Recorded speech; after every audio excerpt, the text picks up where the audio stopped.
morning, everybody.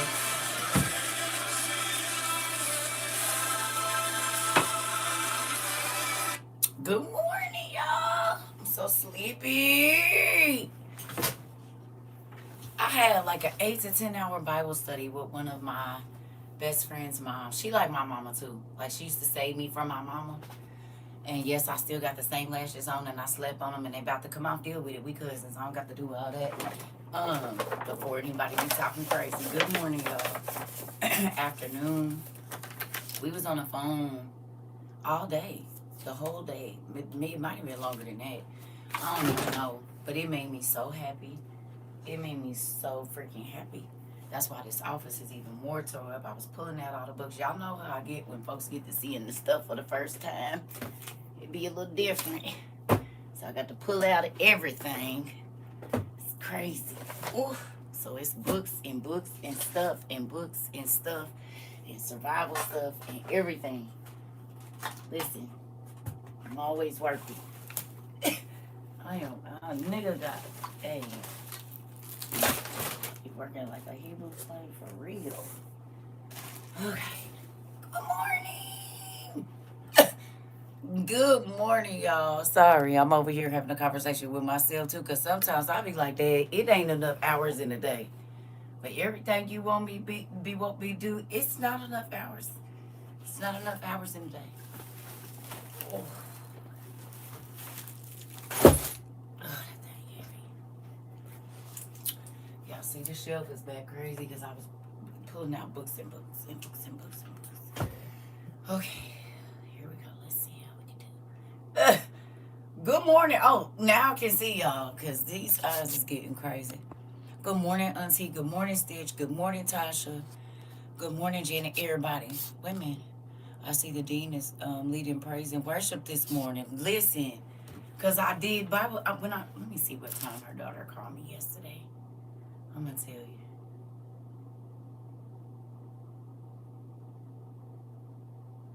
Let me see.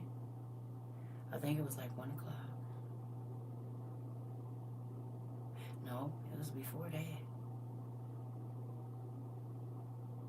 10:38. So I was on the phone from 10:38 in the morning to basically 1 o'clock at night. 10:38 in the morning to 12. Sorry, 12. I think we got out. No. It was later than that. Yeah, it was almost 1. Between 12:15 and 1. 10:38 to 10:38 in the morning. Listen, when I tell y'all I be working for real, I'm serious. Straight.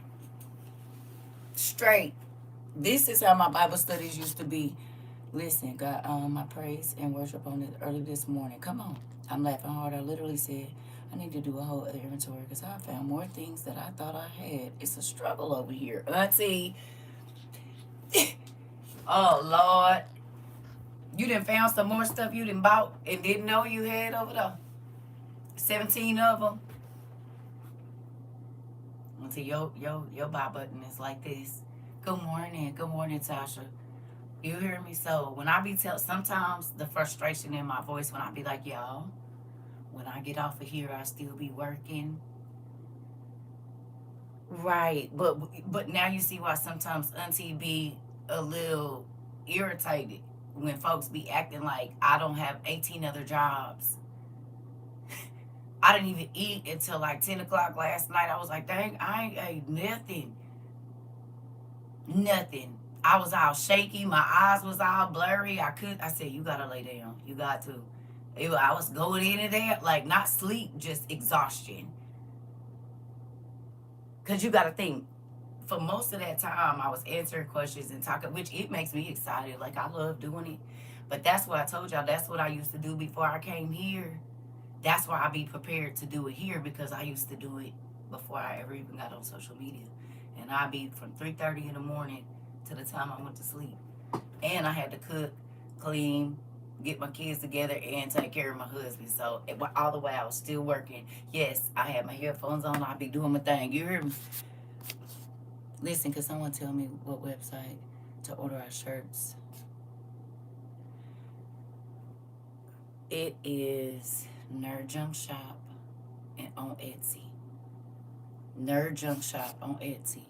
When folks come in here bothering you, it feels like when your mama worked all night and your cousins and siblings get loud, knowing she in here trying to sleep. We all gonna get it. I'm trying to tell you that exact thing, Pumpkin. That exact thing. Good morning. That's exactly how I be feeling. Like I already been. I found a DVD player set that you put in the car. Water heaters, powered storage. You said water storage bags. I want to scream. I'm about to put nephew Mari to work over here. I know that's not you. Got Mari with you. Mari is with you. Look, see how let me do it. Wait a minute, hold on. Are you telling me that Mari is with you? See how they be doing? They be talking about, but see?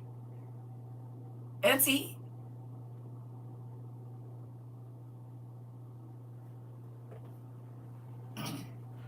I'm waiting. Y'all gonna have to hold on a minute.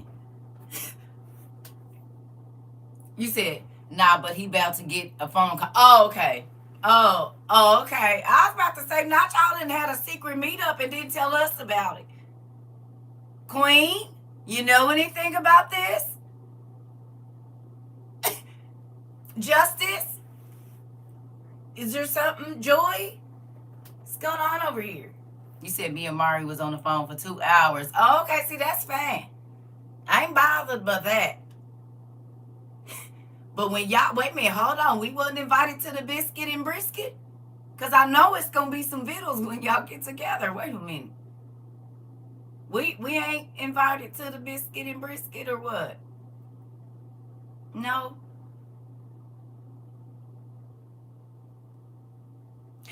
You said, please feel free to invite me. Listen, I don't mind y'all talking on the phone. I do that too. It's when y'all gonna meet up and have some vittles that I might feel a way about it, because I need to know what y'all eat. Even if I don't get to eat nothing. Mark has family about a quarter mile away from me, literally walking distance. Oh yeah, y'all probably do be eating good already and just be keeping it keeping it secret. Man, keeping it. I see what y'all be on. I got my good eye on y'all. That's what I'm gonna keep on y'all. I got my good eye. Well, let me see. With this one, I got my good eye on y'all. I'm watching. Listen, yeah, not a biscuit and brisket. Yeah, I know they gonna have a biscuit and a brisket. I know they is. Mm-hmm. Yeah, maybe a little libations too. I don't know, but I need to know what's going on. Listen, if y'all getting together to have some food, I at least want to know the menu. Good morning, Pumpkin. Good morning. Hey, Day. Hey, Shannon. Listen, just say it without saying it, right? Good eats. That's one thing I know about us.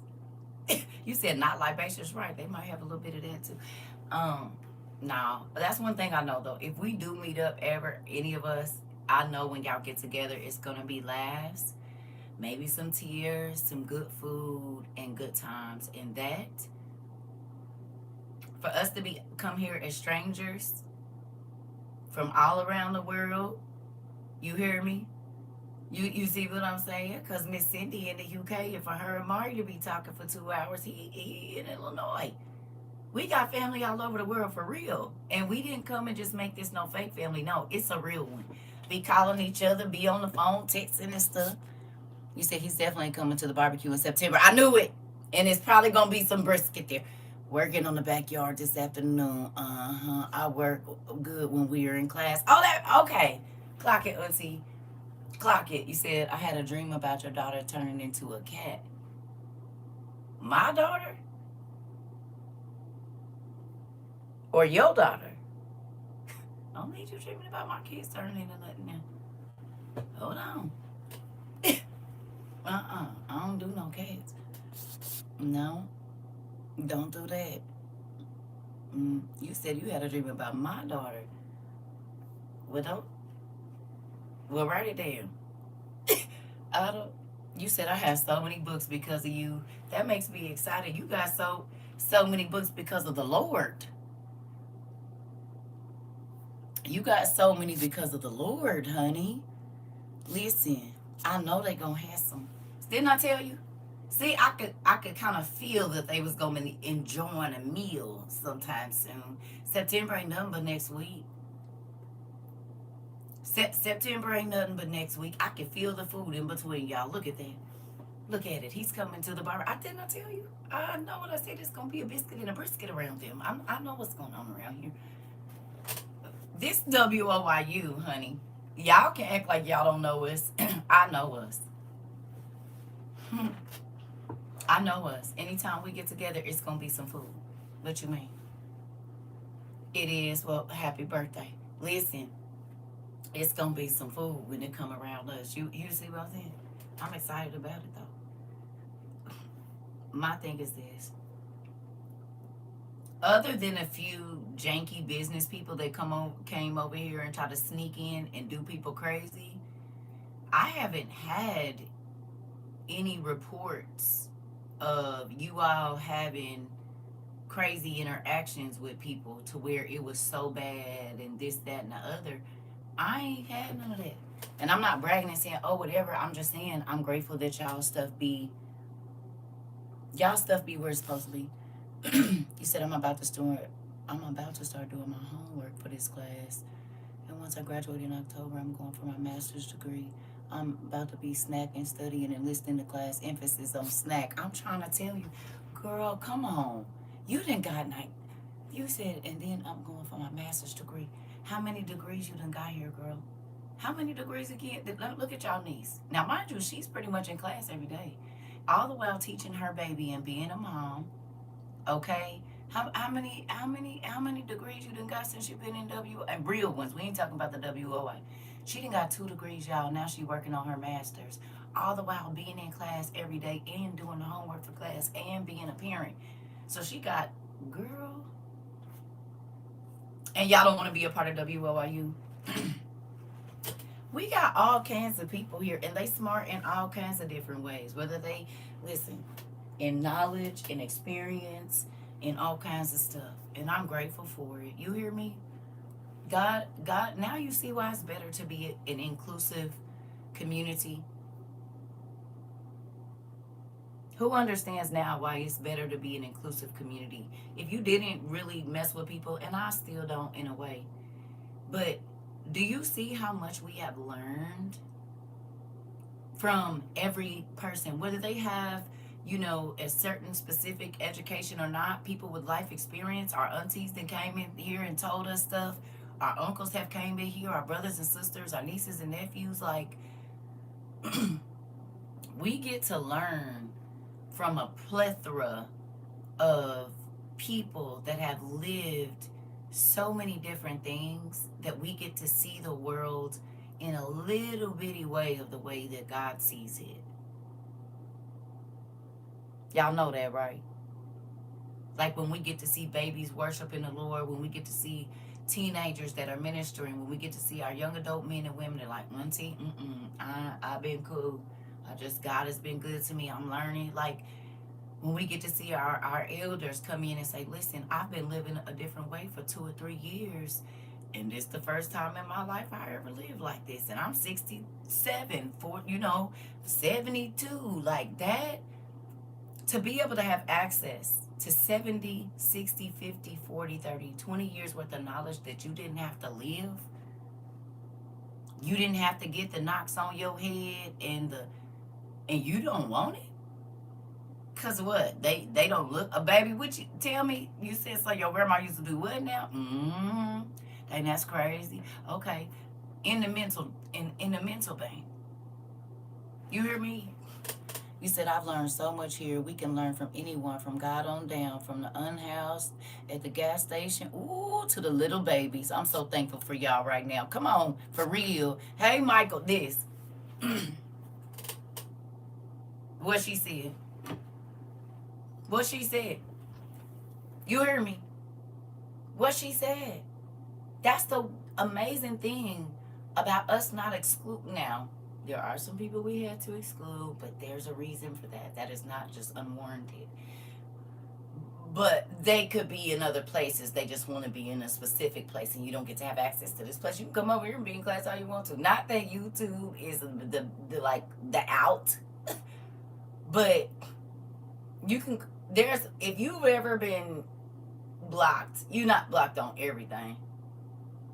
It's another space where you can still get class, and it's you see what I'm saying? Like you just don't get to be in certain spaces, and I get to choose because it's my space, clearly. Right? But other than that, it ain't nobody that we didn't turn away. There's nobody that actually wanted to come here. Now you gotta learn the class rules, but they're simple. It's the stuff you do at your job. It's the stuff you do when you go in the store. Hey, classy lady, you said so many elders don't want to hear the truth because of what church installed in them. Yes, Pumpkin, we're gonna talk about them today. But guess what I learned? We're not gonna keep saying they don't want to hear it. Because the person that I was on the phone with yesterday, and I saw the light. She said, it's like a light bulb came on. Y'all know I wanted to come in here and do the. Mind you, she's old enough to be my mama. This lady, like, I love her. She's been in my life since I was like 18 months old. Okay, in and out. We don't have to see each other. And when I was so happy to see her face. You see me. You hear me. But when she said that light bulb came on, y'all know I was like, uh-oh.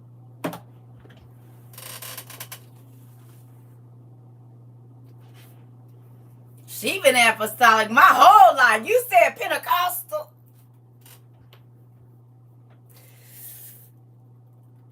I said, Mama, I've been sending you scriptures and stuff for 7 years. You just wouldn't answer. She said, really? Really? All this stuff I've been sending it to you. Show it. I don't know what is up with the number 7 with the people. It took me, remember I told y'all my cousin, she told y'all, 7 years of me sending her emails and, personal messages about the lost books, about scripture, and she used to be like rolling her eyes. 7 straight years, and in the 7th year, she listened. It's the 7th year since I've been sending stuff to my other mother, and in the 7th year, she listened. So maybe that's how long, and it ain't overbearing. I would just send them scriptures every once in a while, send them videos, all of that stuff. But I'm seeing that whole long suffering thing. Sometimes it pay off. Don't be so aggressive. You hear me? I told y'all they be ignoring. I been told y'all these folks been ignoring me since before 2014, honey. All my family, all the people I used to go to church with, baby, they was not hearing none of this that I've been teaching y'all. Absolutely in it. She got to see my shofars. That made me so happy. It made me so happy. And I'm going to say this and I'm going to leave it because I don't want y'all to think I'm just talking about me, but I be wanting y'all to see how God be working. Guess what my mama said? Guess what she said? One of the things that warmed my heart is that she said that the way that I deliver is in a loving way, even if it's a chop in the throat. I said, yeah, well, that makes me happy. Hey, Mr. Artist, you hear me? I said, you don't got to be aggressive. We didn't gave out. I gave her some assignments. She said, I said, see how your face lit up and stuff like that? I know. It's okay. I know you too. I ain't seen you in a long time, but you hear me? Listen, it made me excited. You said if they don't want to eat up the nodders, let me get a second plate because I'll take it. I'm trying to tell you.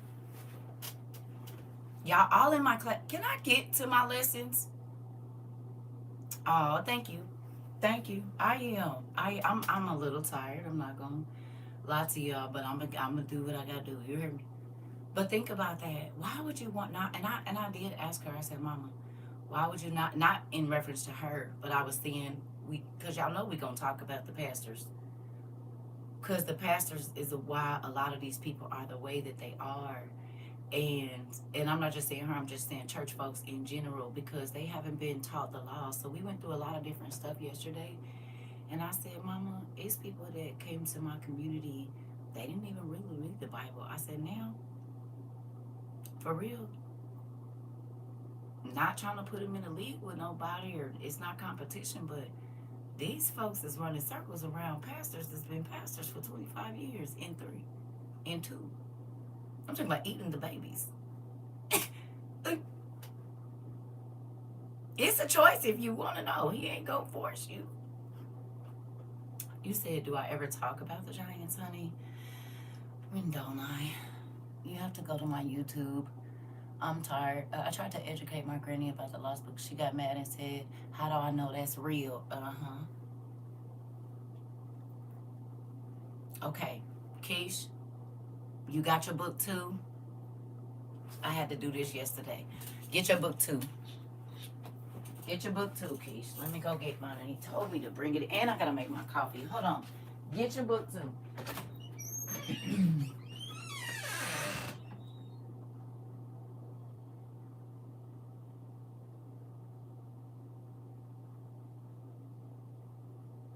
Literally, this was a part of the conversation yesterday.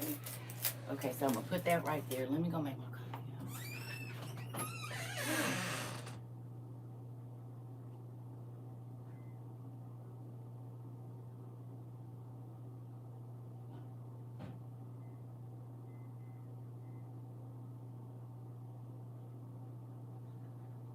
Fooling with y'all done got cold in a microwave.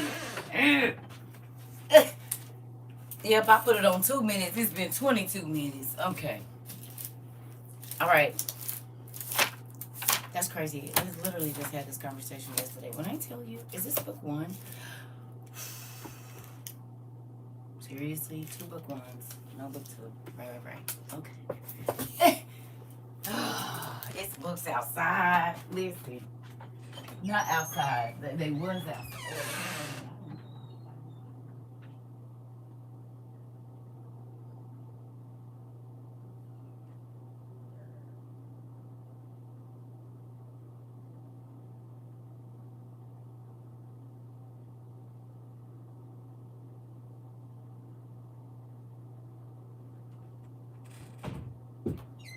Listen. When I be studying, I can't sit in one space. Sometimes when I'm not on here. So I'll be outside, in the bathroom, on my bed, in the kitchen, with the books and the iPad. You just gonna have to come with me, okay? Yeah. It be a lot. I took a lot of steps yesterday, for sure. Okay. This is the problem when you got 50 copies. Well, it ain't 50. It's 2, but...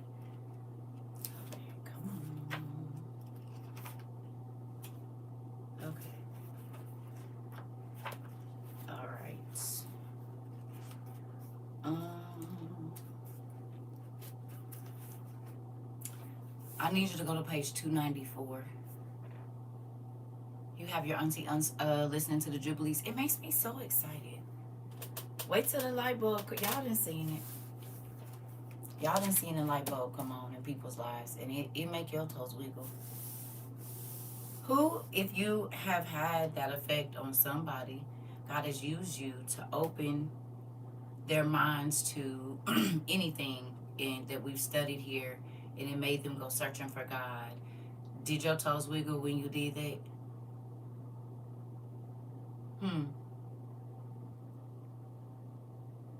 Did you get a fuzzy feeling in your stomach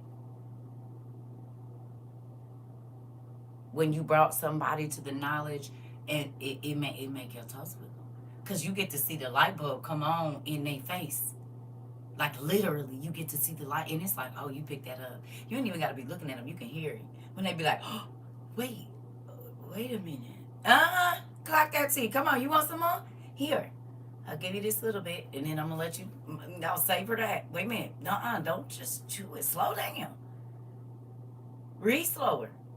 Take that in. You feel that in you feel that? Yeah, it's all kind of flavors up in there, ain't it? And then... wait a minute, because if that... Okay, so wait a minute. So what about this?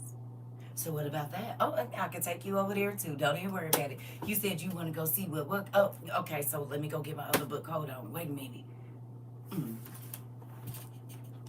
And they just became alive again. They've been walking around in the darkness. You know, it feel good. My daughter stole one of my books today. Her and my son in law are in big debate about, oh, her and your son in law are in a big debate about what.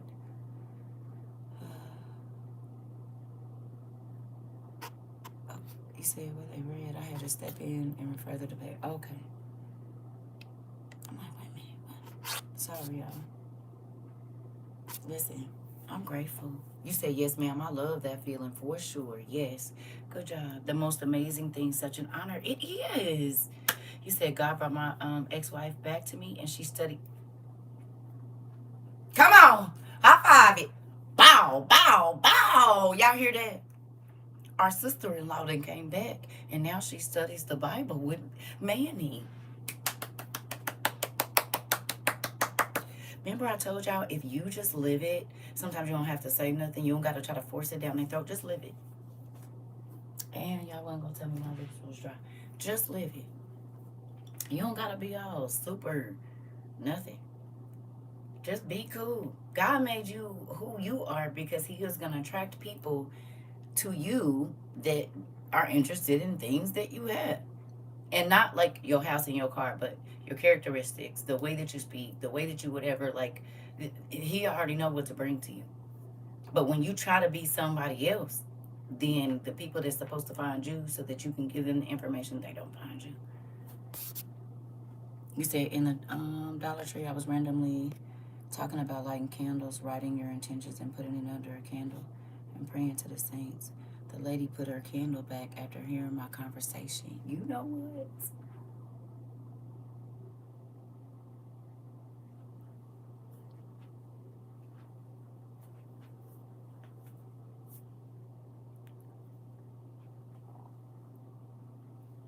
You hear that? Random conversation about what you and the lady put her stuff back. Like, ooh, so I shouldn't be doing this. You wanna know what's crazy? Talking to my mama yesterday. She said, I'll just write it down and burn it. I said, you gonna do a spell? She said, what you mean? I said, that's magic. I said, this is why they don't be wanting y'all to know about magic, because they be having y'all doing magic in the church. Crazy. You hear me? You ain't got to be all churchy. They get people, it's nosy. They eavesdrop on conversations. Listen, you said definitely a spell casting. Can I? See, I be wanting to take pictures because people don't believe me. Like outside of my class, when I be trying to tell them, yes, I know you don't, but it's okay. It's somebody in here that know. Hello, y'all see that? T said, "Oh yeah, that's definitely a spell casting." It is. So your pastor got you in church, writing stuff. We gonna all go outside and stand in the circle, write it on paper, and we gonna set it on fire, and we all gonna believe. My daughter's counselor told her to do that before. I told y'all the teachers be witching. Chris, you literally heard me tell you the story about how my freshman and sophomore science teacher was a witch. A high-ranking one at that. Same thing when you use Psalms. You better be with Yahweh will. I'm trying to tell you. Listen. I had to explain to my mama yesterday that magic comes from heaven. It became witchcraft when men got a hold to it. You hear me? And some people don't be wanting to believe that. I said, well, where they get it from? They don't create nothing. So it had to have already been here for them to use it. They had to already know about it for them to teach it to the humans. And they had just came from heaven. They what do you mean?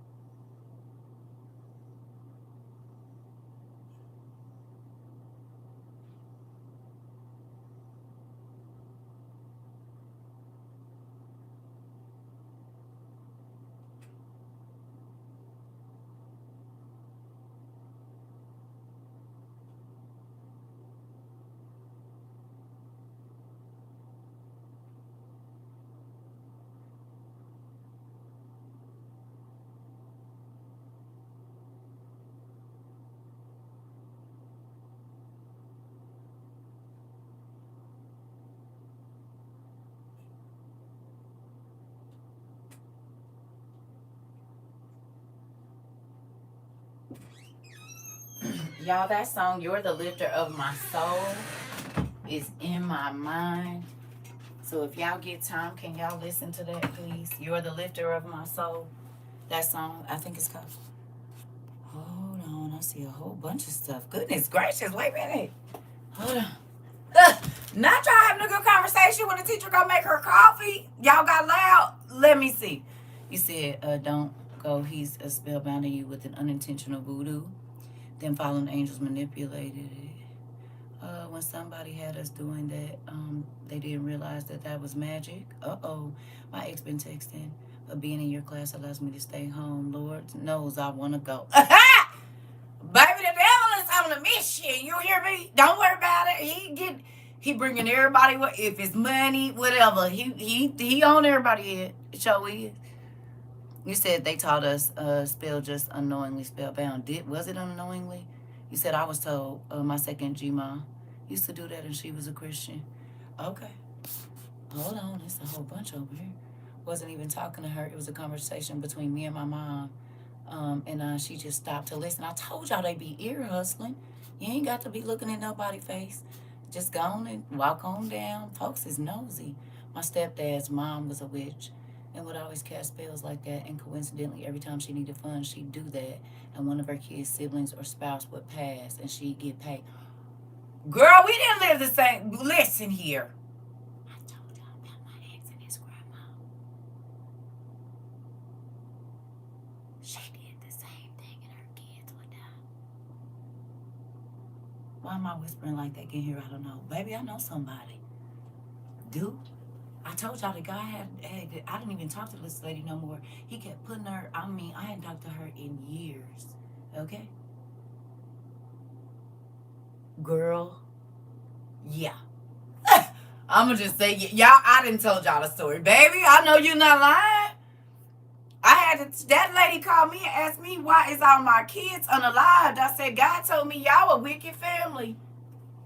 And the roots is wicked, baby. I said, oh. Could you imagine having to tell somebody that's, yeah. And these some big people. I know they from the line of the Nephilims. And I ain't even joking. They 10-year-olds be 5'10", baby. 9 years old, you almost 6 foot. Listen here. Baby, I know. You said, hold on. Yes. Oh, yeah, my old friend is a witch. She had us doing that. I was dumb and ignorant of God's word. Now I know better. Write it down. Ooh, write it on brown paper in red ink and burn it in a full moon. Dark synagogue. Auntie, that... Did y'all hear that? Jesus. Write it down. Write it on brown paper in red ink and burn it on the full moon. Darn synagogues of Satan. That's what our pastor had. See, y'all be playing. And then y'all like, oh my God, circus. They'll come in here and say, she's a witch. No. But I do know on the Salem witch hunts,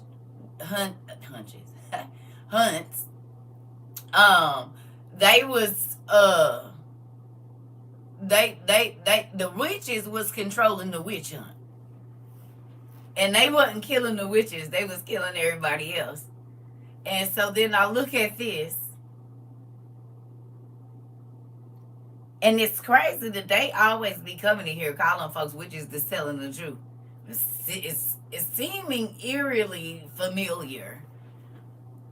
You said they was probably doing a little bit of that too, Auntie. Oh, I know. When my stepdad was born, he was stillborn. And she did one of her prayers and spoke with the doctor. My stepdad was revived, but has been possessed his entire life. Nicole.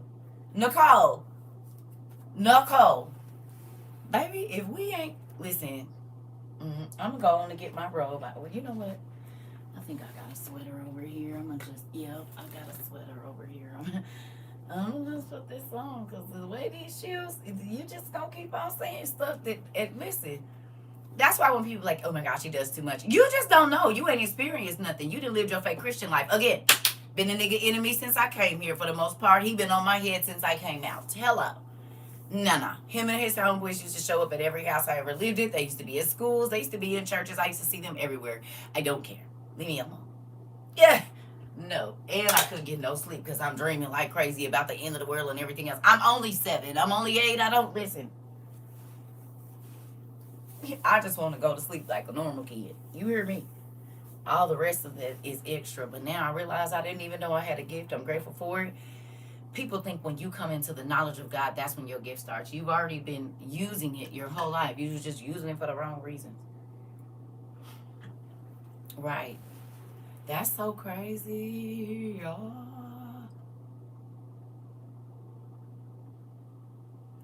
And y'all don't want to believe magic is real and that it's real working in the world right now. And just if you was, listen, I did that thing with my mom yesterday. I said, so y'all know demons got a whole bunch of names, right? It's not just one demon that got, no. I said, this is why y'all, when y'all be trying to do y'all deliverance ministries, the demons be laughing and snickering at y'all because they, who named Demon? Your name Demon? Is your name Demon? Hey, bro. Is any of y'all back there named Demon? No? Oh, okay. They ain't calling us to leave. It ain't. They ain't calling us. We can stay then. Oh, okay. Nigga, my name is.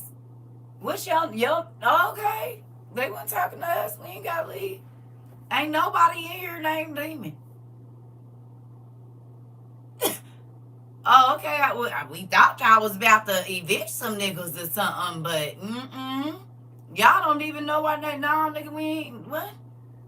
You don't even know what I do. You ain't even called out to my rep. Like I ain't gotta go nowhere. Oh, okay.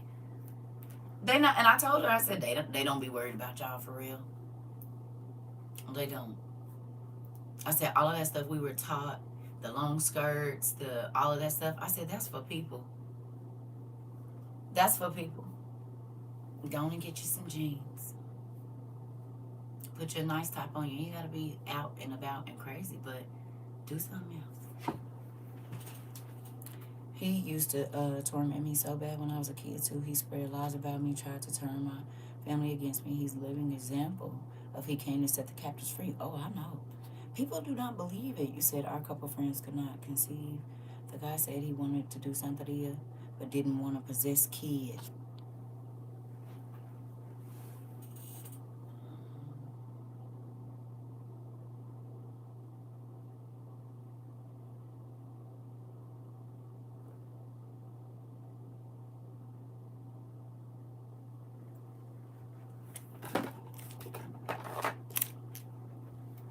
Hey, Dad. Yeah, I think your kids be in my business. You got them with a little camera or something here? Yeah, because everything I was studying about yesterday and talking about yesterday, I mean, I already have to be with them a lot. You gonna let them? This is not the Big Brother show. I should be able to have conversations that they're not privy to. Yeah. Well, you just keep telling them. Okay, fine. Okay.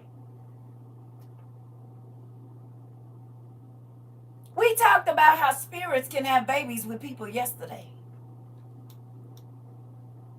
That's one of the things we talked about.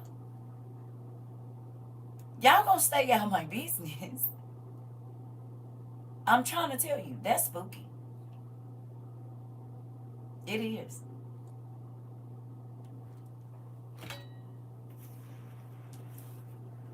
That's crazy.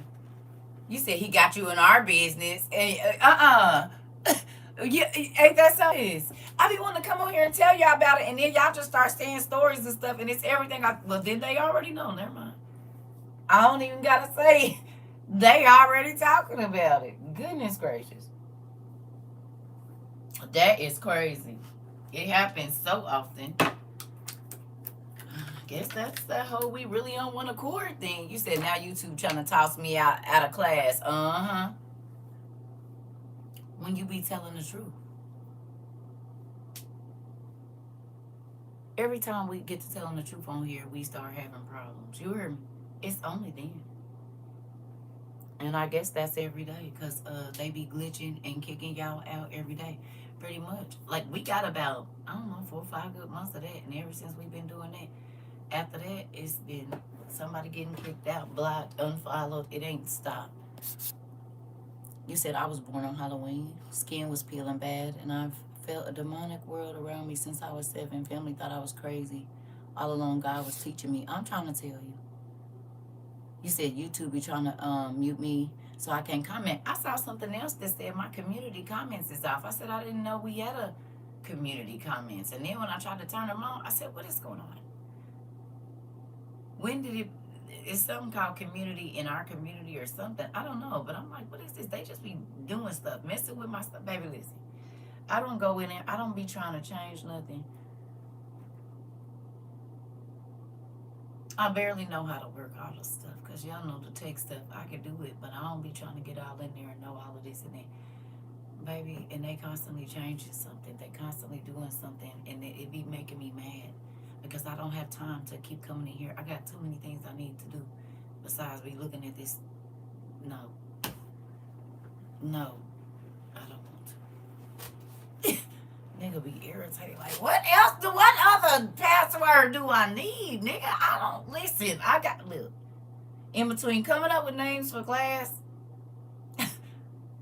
leave me alone. Leave me alone. I don't know. Shoot. It's craziness. Anyway. It's overstimulating. I keep having to go out and come back in. There must be something in class today they don't want me to hear. Oh.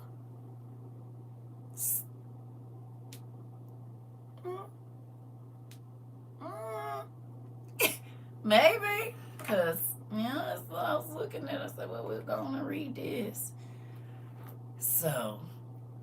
But think about this. A lot of people just learn they've been doing witchcraft the whole time. Not understanding why the devil just been creeping in their house. Because they've been inviting him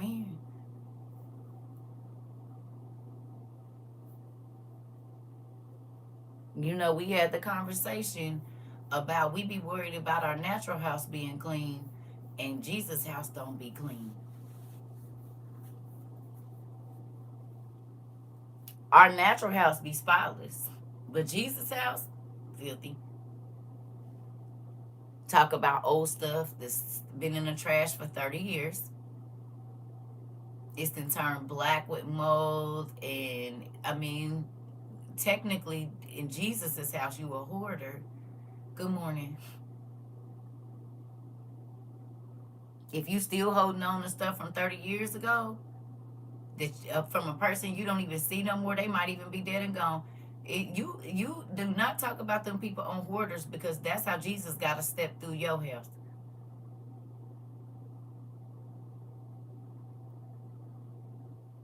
You didn't just let all the papers, you ain't read none of them, you just kept them. Because you still focused on June 17th, 1972 at 3:36 p.m. on the south side of the city. All these days didn't pass. And you just let the paper stack up because you stuck back in that day. You ain't lived none of the other days that you done had. You heard me? You said that was my uncle holding on to the past. He just found out he passed. Interesting. Forget storing up the earthly riches. We've been down here so busy trying to be mad. We've been storing. You said what? Earthly trash. Oh. Ooh. Ooh. Ooh. Holding on to stuff that ain't even worth nothing. Decaying. No, I don't want no parts of it.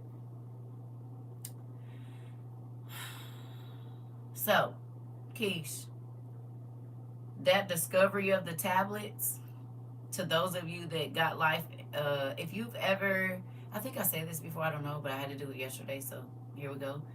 That page shows where the book of Adam and Eve comes from.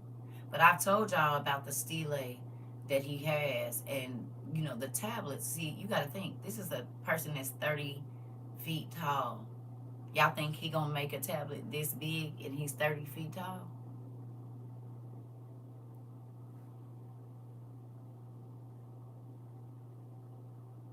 $30 feet tall now. Seth was 30 feet, or roughly. He ain't gonna make no tablets. So that's why when we be seeing them big old tablets that's old from the old days, a 30-foot person would probably make a 5-foot tablet. How big do some of them tablets and stuff be? 5 and 6 feet?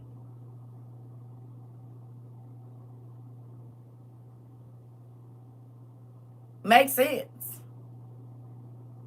4 feet tall. You see what I'm saying? That's not no little tablet, but it'll be about the size of me holding this book up.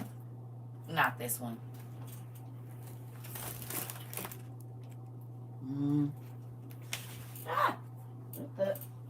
Listen, trying to keep you intact, me, and then you gonna be listen, pay attention. Yes, sometimes you gotta talk to your own self. So I'm trying to think of it. Well, y'all know. I don't know no big book that I wanna push back in there. I just feel lazy today. It's okay. We'll do this. Oh, come on. We'll do this. So maybe like this. Right? Not that little, but it would probably be the equivalent of this book, right? Because that's a bit larger, right? So not too small. Why I just turned to one though? Why I just turned to one? Do you see that? Y'all just watched me pick a book. It ain't like we knew we was gonna talk about this. Hello. This, you see that? The Mosaic Law, and it be on a stone. Hello. Hello. Exactly. I just turned to God. You're so good. Do you see it? The pillars. Oh, what's this? The flood from the Epic of Gilgamesh. What's it on? Probably a huge tablet. Look at that. Look.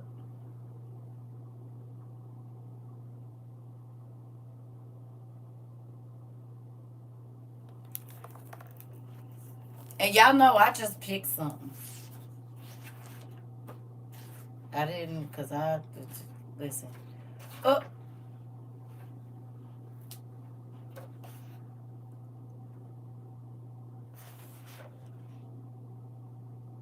Oh, my goodness.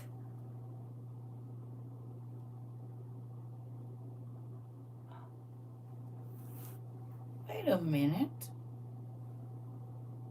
Y'all.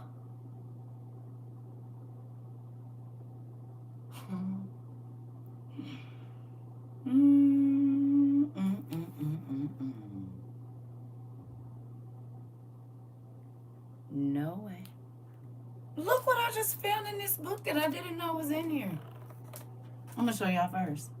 Tell me what you see. It's to decode these stones.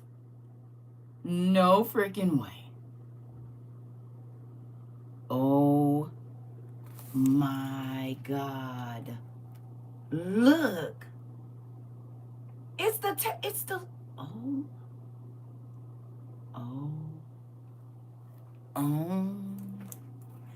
it's a decoder. Oh, I think I bought this around the time I went down there with Auntie P. Let me get my stuff. There we go. Hi, buddies. Gotta get my buddies. Yeah. You know how much text in different books is written in that? And it's been sitting under my fingertips the whole time. No freaking. I think. Okay. Calm down, CERCA. You said it. Miss Nicole said it's some information they don't want me to get today. Boom. And me too. Oh my goodness. They tell you they measurements in shekels and everything. What? Very, very interesting. You said you be having treasures and do, and I'm so grateful.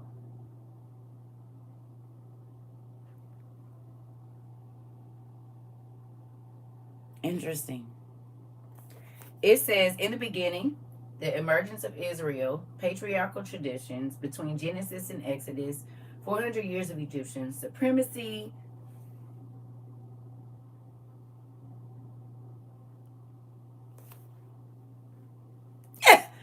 Oh, okay. From Egyptian bondage to settlement in Canaan, the institution of monarchy, the imperial age of Solomon, the divided kingdom Israel, the divided kingdom Judah, Judah under Babylon, the Persian period, Judah in the Hellenistic area, Palestine under the Romans, and the Christian era. Some good stuff in here. This is gonna be the book of the day. The book of the day.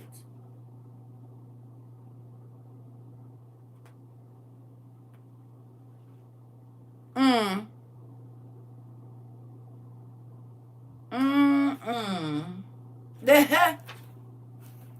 Remember when I kept telling y'all Westeros was probably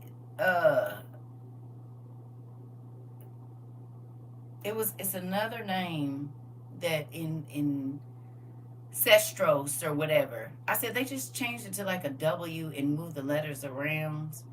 But that Game of Thrones, and talking to my sister yesterday, she was like, a minister came to our church and said Game of Thrones is scripture. I said,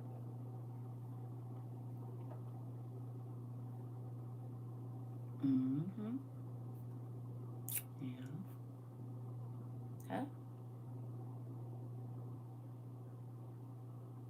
Chiefs of Lebanon felling cedars and assuring an Egyptian officer or Sethi of their submission. Interesting. I'm gonna just leave this out. I ain't even gonna put this up. I'm gonna leave this out. Do you know that's what her mom said? She said, I think he might be in your class. But they ain't preacher about a lot of people. They go to the beach.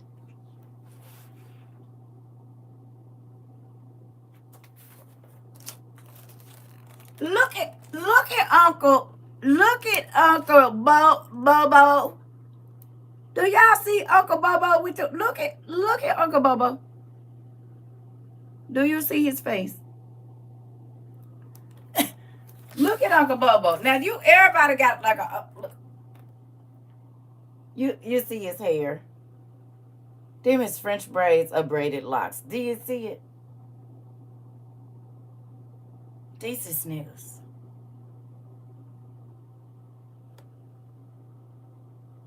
You see him?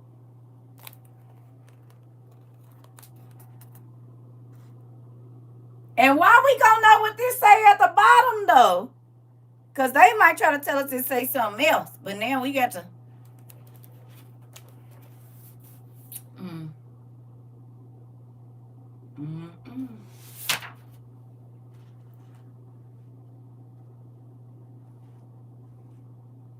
See, they be hiding this stuff.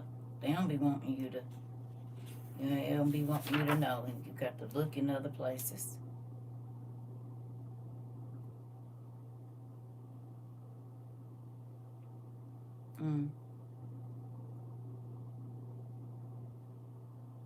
It says the mummified body of Pharaoh Merneptah was discovered by an expedition led by the French archaeologist Lorette in 1898.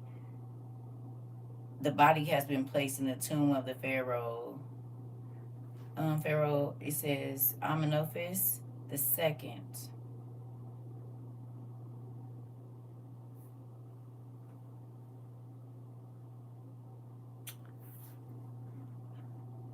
How do y'all get to legalize grave robbing and then get paid? Do you realize that the niggas don't ever be over there digging up their great grandpas and stuff?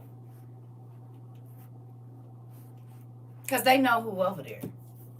So how would you find it's something that people have known, and you just digging up people's grandparents and stuff? The people that live over there, they know what's over there. So why do y'all have to know what's over there?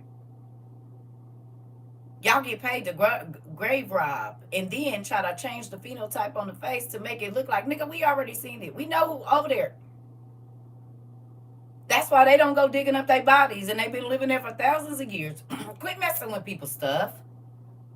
Quit touching people. We don't be over there in England digging up y'all old ratchet granddaddies and stuff. We don't care.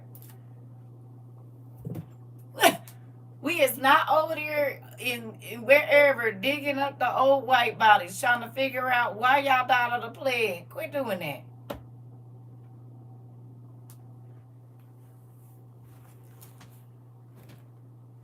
You said they taking the coffins from America and then taking it there. It was a false story. You said they're taking the.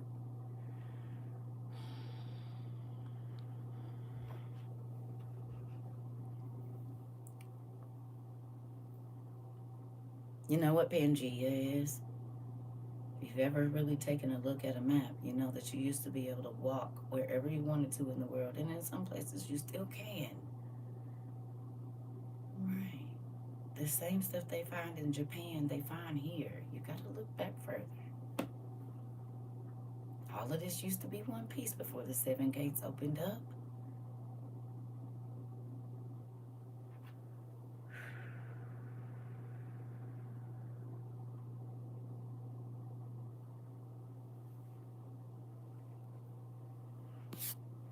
And the same people were I mean, I just be trying, you know? Listen, I mean, if symbol is a stork in the hieroglyphics. They talked about it in the mummy. Interesting. Wonder if he was a bird man. The bird man. Isn't it crazy how all of their names and stuff, they just have a lot to do with famous people that have already been here. You hear me?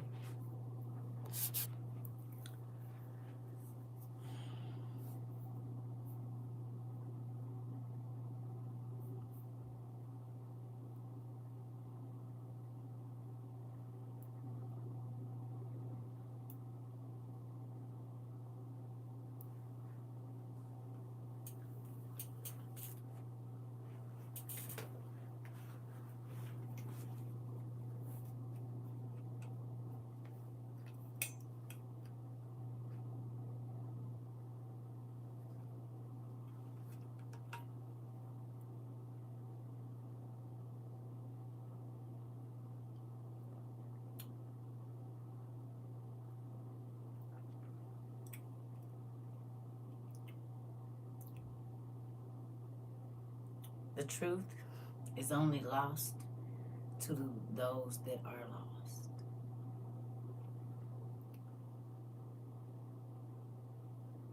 That's all I'm going to say about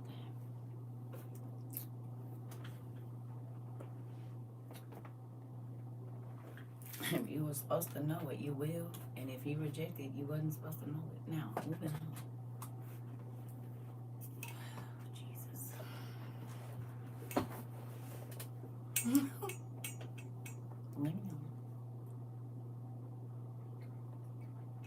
Please and thank you. I do not argue many of things that is easily solved by just reading. The world used to be one piece. People started out 30 feet tall. We shrank. We did just like cell phones. Started out of size. The angels came and they messed in both bloodlines. And then bigger people was on the earth. Okay? And then got cut it all down and started over. And we have been shrinking ever since. The trees were bigger, the animals were bigger, everything was bigger. But we couldn't handle that. And so then. And he broke us up in pieces. Just read about the Tower of Babel in Jasher yesterday. Okay. If it took a year to get up to the top of that thing, and these men were already massive, how the God said in his Bible they almost made it. Ain't that what the Bible say? They would have made it if he didn't go ahead and send somebody that they was out. So 600,000 giants building. Y'all seen the blocks and stuff over there? That our modern machinery can't still move. Oh, okay, they almost made it. And that's why he had to cut us back on down and get us together, because we don't know how to act. He said, it sure does. Like that. Oh, okay. Well, that would make sense if 600,000 men that are giants are building giant. And then it take a year to get from the base up to the top to take one brick up there, baby. Listen. Y'all be playing and making like the stories was little. You don't see. I guess you need to open your mind, man. Open your mind. You see what I'm saying? My daddy is real big and he don't do nothing little. It was a reason there had to be 33,000 feet of water. And guess why? Because, I mean, how do you run from something? Because we did 300 times 18, but an L can be 21 too. Right? We know that a unit of measurement from the inside of your L or a cubit is like 18 to 21 inches. We always just add up to 18. But did we ever think that they was on the 21 inch side? That's over 500 feet for one person. How much does somebody that weighs 500 feet tall weigh? You need to do the math. You heard me? Why folks be acting like it was just something? No, it was crazy out here. That big old dude that you saw in Game of Thrones, he had on the same boots as the wildlings or whatever. Yeah. Them people was running around. Do you hear me? So 2 of these people can stand on shoulders and be taller than the Twin Towers. Is you crazy? And you want to... Fine. Okay. Believe that none of it happened. Believe that it was all a... You said one over the mountain. You said, huh? What you mean? You don't want to believe that? That don't got nothing to do with me, honey. I believe what God said. I do. And if you read it, you'll see it too. You said the pinky toe can crush your entire house with just a flick. This, nephew. This. And they told us in the Smurfs. For real. All you got to think is the original Gargamel size to the Smurfs. And that's exactly what it was. He could hang them up in a little bitty cage in his big old house. This. You hear me? It's a real thing. A real thing. You see what I'm saying? So to know that people just want to sit there, but guess what? Them eyes was open yesterday. I said, Thank you, Dad. Thank you. I love it. I love when people get to read about Adam and Eve and all of this different stuff, all of these different things. And I heard the infamous, well, I don't say infamous. I heard the phrase we like to hear. This makes the Bible make more sense. Baby, I lives for that. That is the cherry on the top of whatever it is that I'm eating. This makes the Bible make sense. You hear me? Good morning. Good morning. Don't it? When you hear that, you know the light is on. And they gonna want to read. I said you probably gonna want to read for about 3-4 days. It's gonna be hard to sleep. Because now that these questions have been answered, baby, you gonna want more questions answered. And it'll subside after a while, kinda. Thank you. But listen. It ain't been one day here that we haven't learned something that has... Just think about how many little lines you got in your brain. Because as you store numbers, don't the things get more compact? Because it's like more files in there or something like that. Yep, you got a real, like, scrunchy brain. It's scrunchy. It's a scrunchy brain now. Listen, it makes me excited. I'm grateful for the things that we learn here. I'm grateful for the things that we see. I'm grateful for the things that we get to experience. It's mind-blowing. It is. You said neural file receivers. I'm trying to tell you, in real life.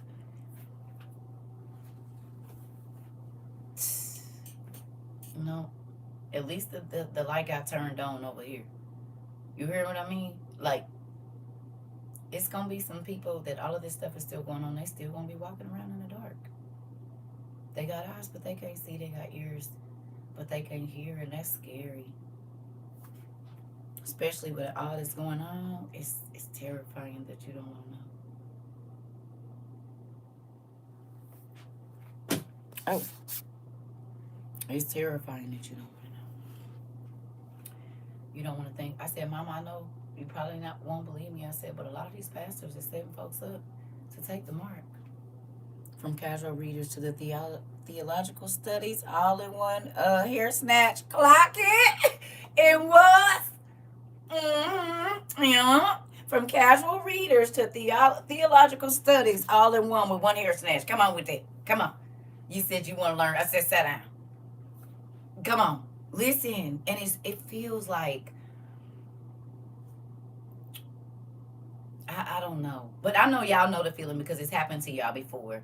That feeling is like when you see them, like when it clicks, it is just, it's like a burst of energy with them and for you because you know where they about to go. Not that you know all of this and that, but you know it is about to, like, it just make your toes wiggle and make you feel so warm and fuzzy and excited and just, I don't know. Listen, it's a kids show teaching the kids that the stars are shape-shifting demons.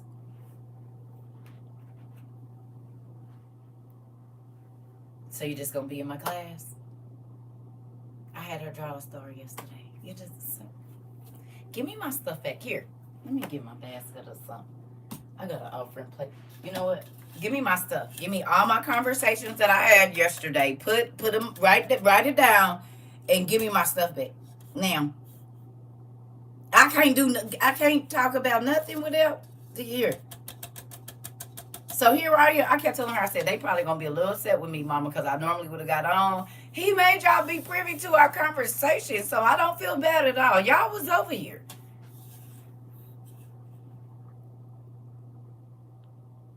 Listen, this is crazy. That is nuts. Just give me all my conversation back yesterday. I kept thinking, I'm missing y'all. I need to go. Y'all was in my conversation. Hello? I can't do nothing by myself? Nothing. Oh, y'all starting to act like my children. Listen, I can't do nothing. You said takes more out of the plate with my web looking like, why she not looking? You know what, Mari? You said, okay, empties, pockets, backpack, shoes. Right, give me my stuff back. Give it back. I was coming over here to go, not go into her business, but just the good things about it. And y'all was already over there, so I don't got to tell y'all. Evidently, y'all were privy to the conversation. Yeah, I was in there. We just going to move on then. Move on. Goodness gracious. Dad, I can't do nothing by myself. They always in my room. Stay out of my room. Stay out of my room. A pastor got mad at me because I would put one food stamp in the plate as a child. Right, like the church ain't about to spend them food stamps. Stop it, sir. Y'all about to take it right on down now. Brianna, we need to know the next chapter of beating before head. So we can put it on our chain mail so they don't, wait a minute now. We are one. Excuse me. And it makes me happy too. I was telling my peoples yesterday, I said, look, do not come over here expecting it to be like church, because it ain't. It's school. It's going to feel like church sometimes. But we are learning. And we are not putting a name on a specific thing that we can learn. There are no barriers of what we allow God to teach us here. It's a school. And and I said, Mama, it takes the pressures off people trying to be perfect. Because when you go to school, you don't care. You don't care. First couple of days, okay, you want people to see what you do. But after that, and once you get to know your classmates, baby, you is not doing all that. You be like, I'm about to wear my pajamas and my bonnets. What do you mean? I'm just here to learn. That's all I'm here for. I don't even go, hey, cuzzy, okay, give me some of your snacks. I'm about to go do my work. Like, it's not, you have to be perfect. We would rather you come flawed. Because then we get to see your progress. You said that's right. He said he will die for the lack of knowledge. I'm trying to tell you. You hear what I said? We don't really need no perfect people. We need the people that can tell us how they messed up and how they learned how not to mess up so that we can learn from their experience. Do you hear me? And then we like to see your progress in how you changed when you came here. And it ain't no rush thing because don't nobody know it but you. So you can keep all your perfect folks. We don't really need nothing to do with them. They already got it, baby. We need the people that's still working it out every day. Every day. Like, ooh, yesterday, but I made it.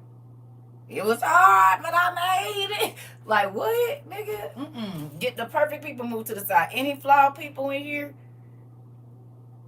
that you still trying to understand every day, not doing the same stupid stuff. But you gonna learn something new so that God can move you in another way. That's the people we need over here, baby. Because perfect folks can't help me do. They not gonna be able to tell me nothing. Because they ain't never did it before, and they ain't never had to go through that, and they ain't never. Okay, well, move then. Dang, where the people that's been through something?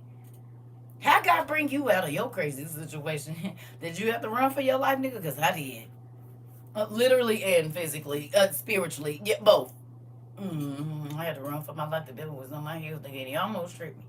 A couple times he did, but I got up and kept on running. I got up and kept on running, nigga. I don't care if I had to live, nigga. I'm getting out of this forest, nigga. Hiding in trees and stuff. Okay. Covering myself with mud, nigga. I'm getting out of here. I ain't staying in this darkness forever. Trying to tell you, I got to go. You said wanted to climb back in the bushes last night and today up, but didn't. Come on. Listen. See, folks don't want to talk about that, do they?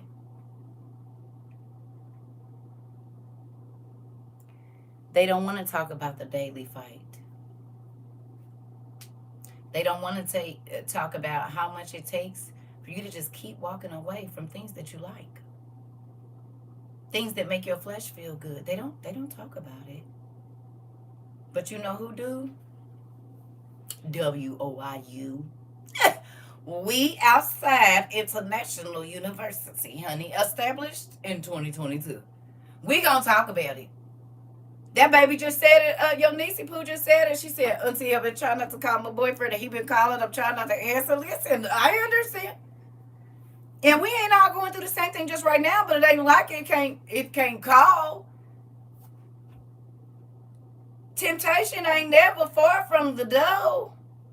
It's always saying,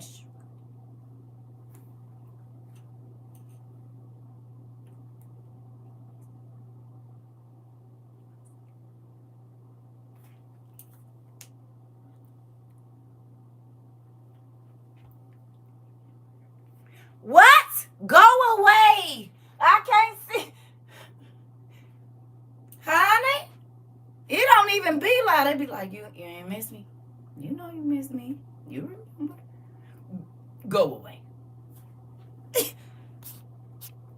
You said, resist cousin. Pleasure is for a moment, but God please, little, you can, God being pleased with you can last forever. That part. Listen. Girl, I had a dream about him, and I don't remember my dreams. I said, Lord, what is this? Girl, he putting it on thick, the devil. You said, as long as we live, we're always going to be tempted. This part. And that's why when folks be like, oh, I don't, nigga, it could be this today and that tomorrow. If this don't work today, he trying something else. Later on, he'll bring something later on. It don't even gotta be the same thing. He said, oh, that didn't work. Oh, okay. Well, I know what you like. I mean, I know what you like. I know exactly what to bring your way to make you take a double look. You know. Listen, you said, Mara, you ain't lying. Have to open palm the back of my neck like that. Uh-oh. It's a real thing. You said I was taught that more money you spend to sit in front of the church, I had a better chance. Interesting. You said, thank God he's married to the black slider. This. Listen, Morris said, I got about a couple of hammers. I'm ready to bust folks head to the white meat, whoever's needing it for the day. You hear me? You said, why you being mean to me? That is what it is. When I said no. Uh-oh. Uh-oh. Right. I'm being mean to you because I don't want to be skull drugged and embarrassed by the devil who just keep bringing the same thing back to my door. And wait a minute, and I'm being mean?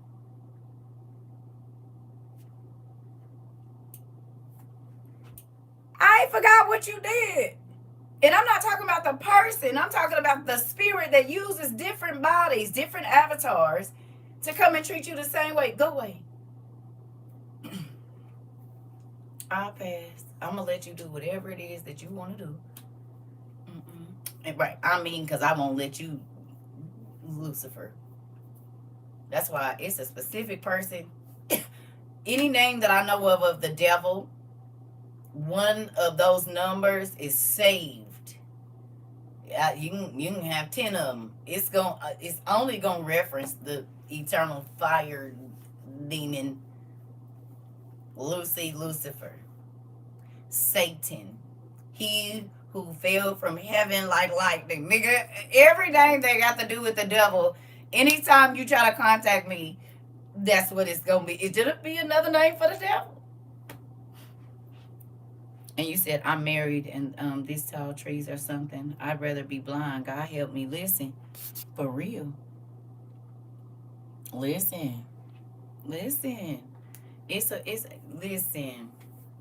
I'm good. I'm good. I don't want no parts of it. Listen. You just want to keep giving me the same thing you always give me. God is always giving me something new. And yes, this way is not just super easy, but it's easier than that. Who will agree that this life is easier than walking over there? Excuse me. Maybe you just now learned it. But this life over here is easier than... I don't want to have to wonder and worry and be arguing. The devil don't never bring me nothing that make me feel good for a long time. It's always fool's gold. That could be friendships, opportunities, anything he give you, man, it's gonna start fading quickly. Or you be trapped in it and can't leave it. I don't want no purchase. It feels better in the long run. I'd rather have this than temporary pleasure. That part. Listen. And it takes some getting used to. That's just like people that used to be in infidelity. But you have solidified your decision that you're going to stick it out for the best with marriage and stuff like that. It changes. As long as everybody is committed. And what I mean by everybody, the two people. And then, of course, God in the middle. Whatever your thing was, it's hard to walk away from it. Because you've been so used to just doing whatever made you feel good. But how many times did whatever made you feel good have you crawling on your knees back to God saying, you sorry. See, I don't want to grovel. I don't want to grovel. Now, will I cry and pray ugly? Yes. But I realize the devil like you to grovel. He wants you to beg. God said, you don't got to beg me. I heard you the first time. Now get up and go do what I asked you to do. I'm tired of that. I'm tired of hearing it. Just stop messing up. Just stop messing up. You hear me? No more waiting for another shoe to drop with the chaos. Ooh, from the temporary pleasure. Ah! Baby, listen. Definitely don't want that. I gotta wait for you to, and then can't even sleep good. You hear me? You can't even sleep good. Because they just be over it, just doing stuff. And you can feel it on them. And I don't want this. It's hard over here, but being here, I've learned coping strategies to help along the way, having faith in situations that in the past would have had me completely out of it. Sounds like me with my son. I'm sorry. Gets a little annoying after the first 50 times. Right. Yeah. Yeah. And we be doing God like that for decades. And then the one time he don't give us our way, we gonna cut up every time. Really? Raggedy still. I said it. You was raggedy. We all was. He been giving you your way when you don't deserve it all this time, and then the one time he don't give you, that's why I'm done with church. I'm done with God. I don't even, cause nigga, don't play. Don't play. Don't do that.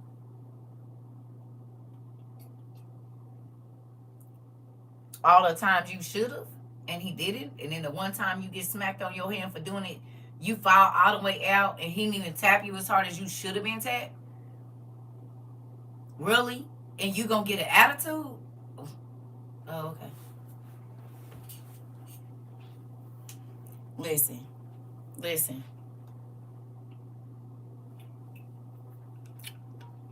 You said, "CERCA, can you pray for my husband? He was diagnosed with lung cancer since May." Yes. Yep. We pray for everybody here all the time, Pumpkin. We do. Every day. Did you get him some soursop? Did you get him some soursop? You said since May? It feels lighter here going to church. I felt lost. And I was just there because I was told I should be. Keish, can I ask you how old you are?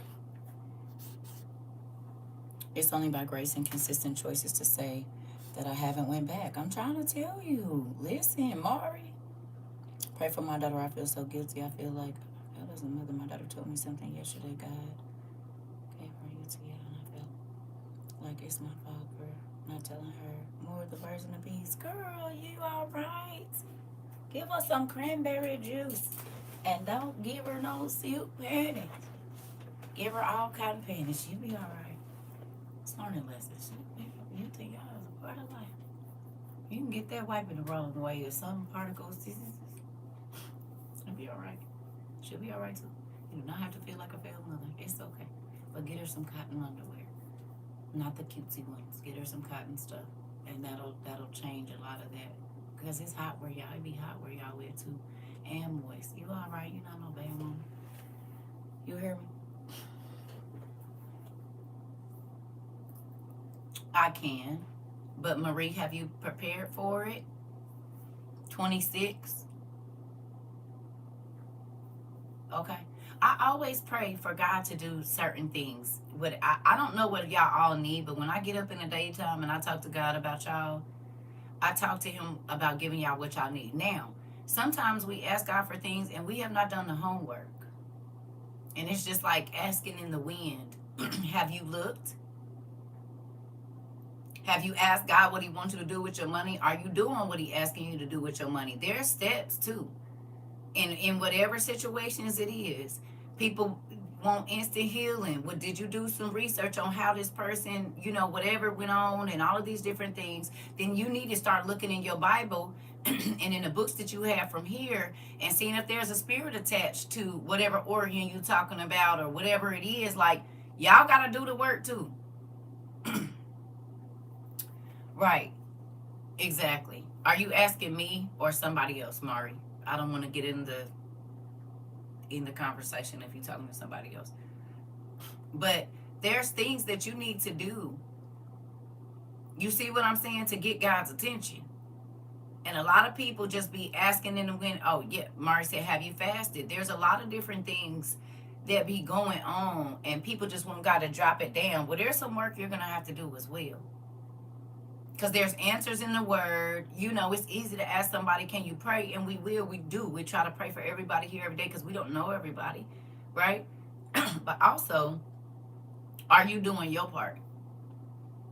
Like when my daughter got diagnosed with her condition, I went and read every single thing that I could about it. How the cells start, how this move, how many different rare conditions, what the procedures. I didn't just go in there trusting them doctors. I read everything about every procedure they told me, every medication. Baby, I did my work. No, she's not going to take that. Yes, you can give her that. She's only going to take that for this long. They said, are you in medicine? I am now. I'm talking about these is people that play in people's brains. You in medicine? All the nurses, the oncology doctors, no, it ain't, and don't even want to be in this hospital. But I'm gonna be her doctor and advocate while I'm here. You study medicine. I'm talking about people in the medical cab taking me home. Like, wait a minute, because they literally going to school to be a doctor. They do this as extra money. They going to school to be the nurse practitioner and this that. And, really? Yeah. Well, I've been studying and looking and this and that. You got to do your work too. Because God, he be having information, but we be wanting somebody to tell us. He be trying to give it to you. Go find it. You said, I'm learning how to pray and fast and wait to hear the Lord. Right. Listen, I get it, Sandra, but guess what? Disease starts in your mind, period. It is a direct reflection of what's going on here. And yes, some of it be stuff that you did with your body, but your body needs sugar. Your body needs sugar. It needs salt. It don't need lots of it, but it needs it to work. That's how your blood sugar can drop and these type things. So you can't just say stop eating sugar, because then what if they go hypoglycemic or whatever it is, and you gotta be careful of your words. This is why I'm telling them to do research. And I know because I have a person in my family that has thyroid problems, and sugar and this and that is supposed to ruin it, but it be having her all messed up. So you can't just put those statements out there like that. He said, took him to church real quick and said, Jesus is my doctor. He writes down all my scriptures. Listen, and do. You gotta be careful. You gotta use wisdom with the knowledge that you have. Yes. Yes, I get it, y'all. Listen,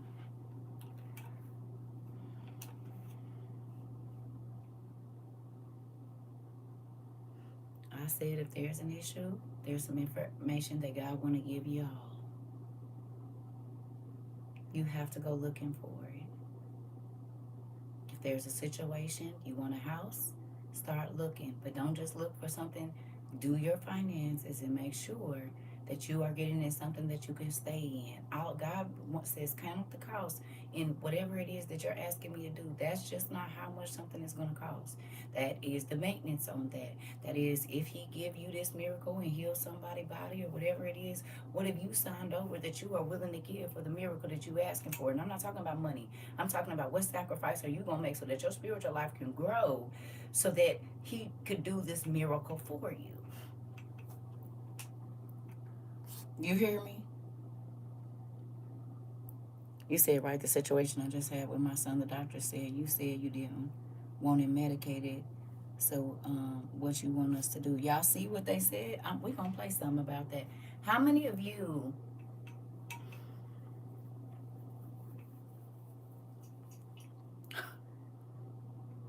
Let me run to the bathroom real quick. Stay right there. Because everything that y'all didn't think was for something is. You said this is confirmation. Yeah, it's the hard truth. Laziness is not seeking. It's not. We live in a spoon-fed generation. They want their spoon-fed information. They don't gotta go get their food. They don't gotta go get their clothes. They don't gotta go get the people will come into their car at their house like spoon-fed.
not pass me by. That's what song is in my mind right now. I'm crying. Savior, oh Savior. Listen, I'm happy that I'm starting to hear music again. It's like soon as I wake up, I be needing them songs. But he already be putting it in my heart. Like soon as I start like waking up, I can hear the song playing in my mind. So I turn that song on, and it's been quite lovely.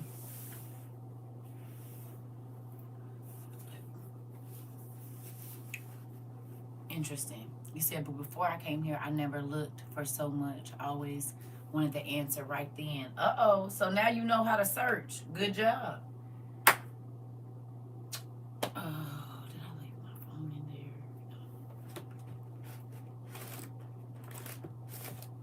You hear me? Princess Vanna, please don't tell me what to do. Sure. According to Wikipedia. Do you hear me? I don't like that. Don't nobody tell me what to do but God. Hello. You play it if you want to listen to it. I just told you it's playing in my mind. I can hear it.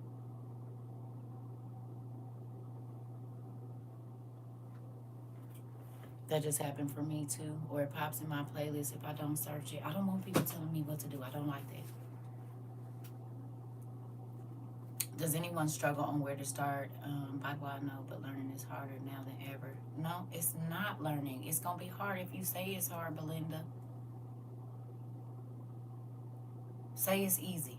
Type that new sentence. Say, God, where do I start? God, where do I start? And I know you are going to make learning easy for me. And then it will change. You just spoke difficulty on something you want to do. You don't have to say it's easy. You say, God, where do you want me to start? Don't ask nobody, because we ain't directing your spiritual walk. That's when you sit and you say, okay, God, he might lead you to Mark 7. He might lead you, you know what I'm saying? You never know. But we be looking for direction from people. We don't need direction from people.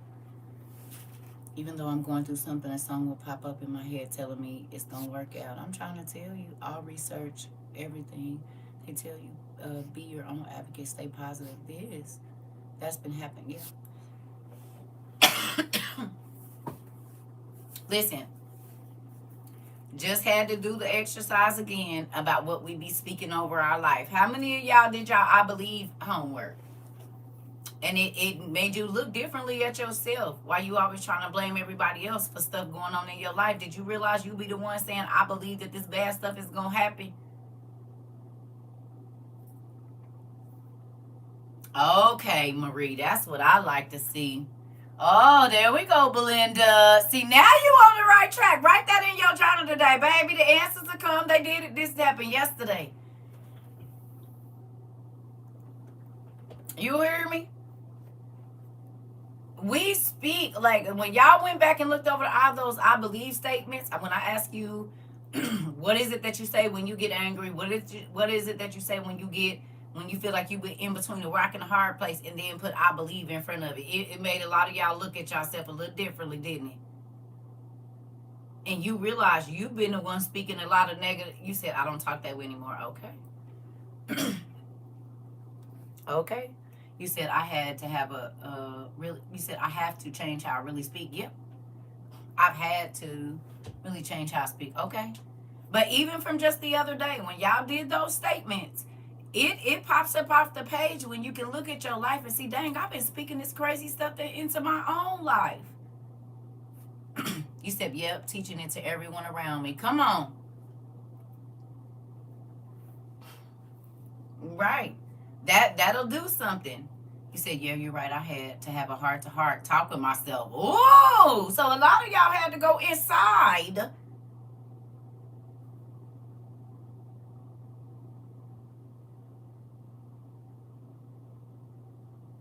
We have to speak life over ourselves. And so often we have gotten used to, as soon as something goes bad, we speak the opposite of what we really want. Hello. That's why I used to tell people, don't speak that over. I have found my eyes. Don't say we, say you. Don't speak that over my life. God, where do I start? You said, and I know you will make learning easy for me. Come on. Speak that over your life, baby. Don't include we. We is not French. Don't do that. You said I have a bad habit of it, right? You said I've been catching myself mid-sentence and shutting up before I let the whole thing come on my mouth. Ooh, Miss Duncan. Every time I start thinking negative thoughts around or around people that do, I say nope, not doing it. This, y'all, why my ear ringing? Come on. You said yes. I stopped saying always something bad happens. Uh-oh. And the bad stuff quit happening. You wasn't irritated every day. You're not expecting. Listen. And that's why it's hard for me to be around what was me people, because you're going to keep on speaking this negative stuff. I don't even want that in my spirit, man. I want to be around people to say, but you know God can do it, right? But you know God can change it, right? But you know God owns everything, right? I don't want to be, well, what you going to do? How you going to work it out? What you going to do? Oh, God, but what if they do this? And what? Ouch! Get away from me. So but you always talk about God, but you don't seem like you know him. All of your conversation, your body language, it don't seem like you know him. If you woe is me, your kids gonna be woe is me. Don't be mad at them when they soaking around the house and you do it. Every situation come up, you are losing it. Well, then don't be mad when they be getting mad and overreacting and slamming doors, because you're teaching them how to deal with problems. Hello. Okay? For real. You said one-on-one conversation, be real every day. Right. You got to ask God to help you deal with stuff so you can teach the people around you to do so. But if you spaz out every time something happened, why should they believe that God is as big as you say he is on good days then? If you can't exhibit how good he is on bad days too. You say all the opposite stuff when stuff ain't going your way. So what? He ain't good on the days that stuff ain't going good for you? He good every day. Every minute, every millisecond, everything.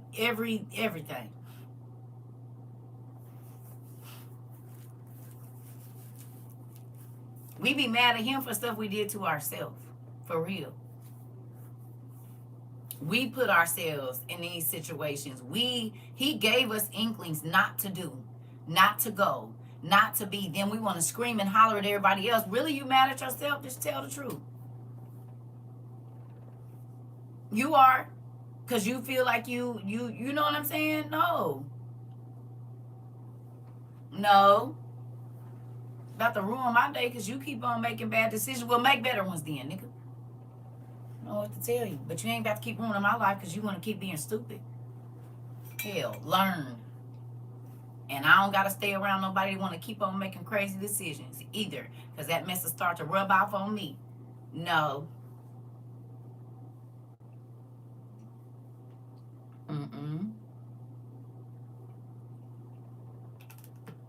Nope. I want to be around people that have a positive attitude, that want to learn, that want to grow, that understand failure is a part of life, that don't want to tear up nobody else's life, okay? That just want to see themselves better than they was yesterday, know more about themselves so they can get closer to Jesus than they was yesterday. Like, all the rest of that don't. If you grind me and slime me and you think that's something to be proud of, good. Go over there with the slimy folks. We don't do slimy folks over here unless you just don't want to be slimy no more. Then we got the de-slimer in the bait. But if you grimy and slimy and you proud of that, yeah, you're going to hate it here. You're going to slide all the way through the seats and just be on the ground with eyeballs looking. No form. Nothing. Just moving into whatever situation that fits you. Like a octopus. You can fit in a jar. You can fit in and be looking out with your big eye.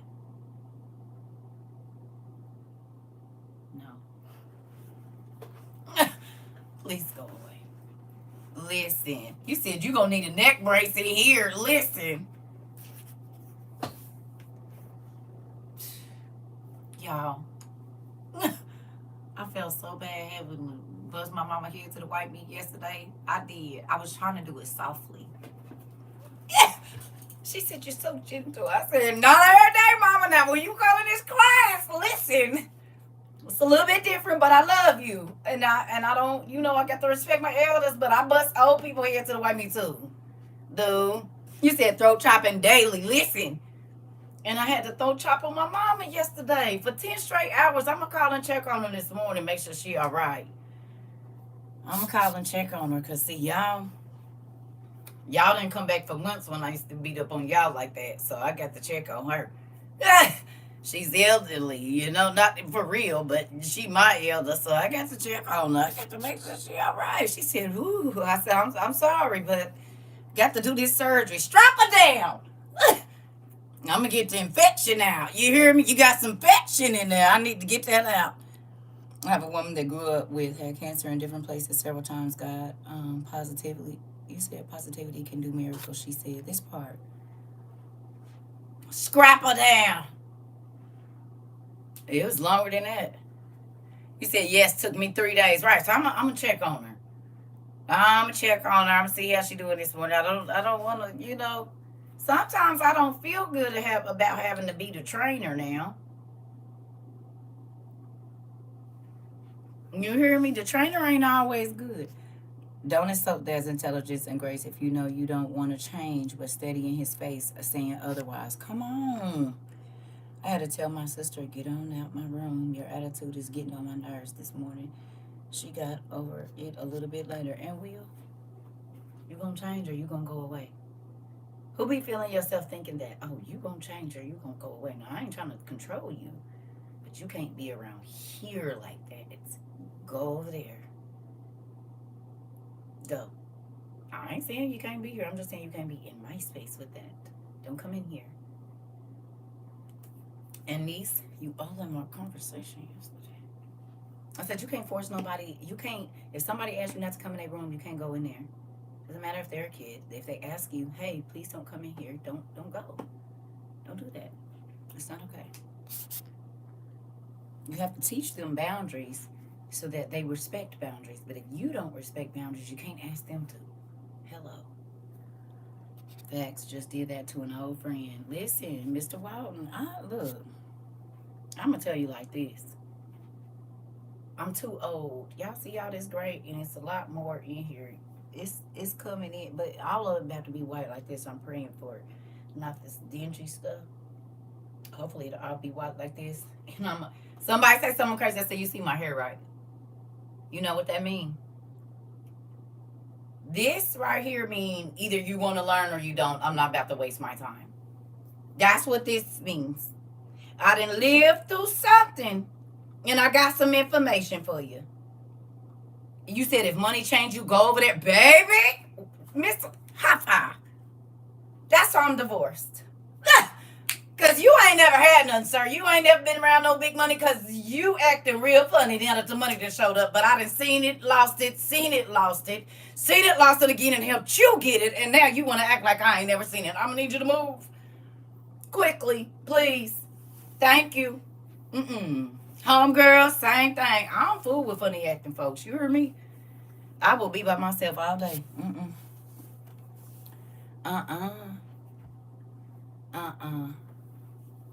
Wisdom, understanding, discernment, please. You don't want to grow. So you want to stay in the same little bitty pot you in. 20 years from now, when niggas see you, they already know what you're going to say word for word. Go away from me. That nigga still the same. Yeah, but not in a good way. You can still be an honest person. You can still be a loyal person. You can still be a person that care about people. But if you still be doing people bad, talk about what happened to you when you were 17, and so you gonna dog the back, and you gonna dog the neck.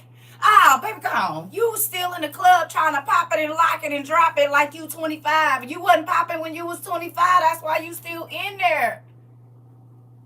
Trying to get your glory back. Have a seat. Go bake a pie or something. Build a desk. Get your glory in another way. The hell?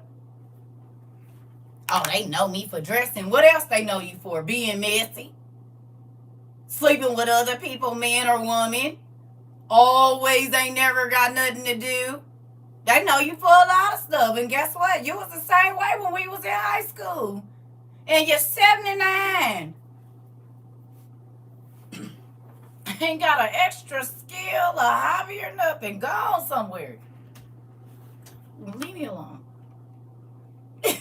You said, and they be having kids. Listen, and they kids be just, God, okay, let me not talk about your creation. We're going to move on. Oh, Jesus. I'll be so irritated with the humankind sometimes. God, do I got to be kin to all of these people? Because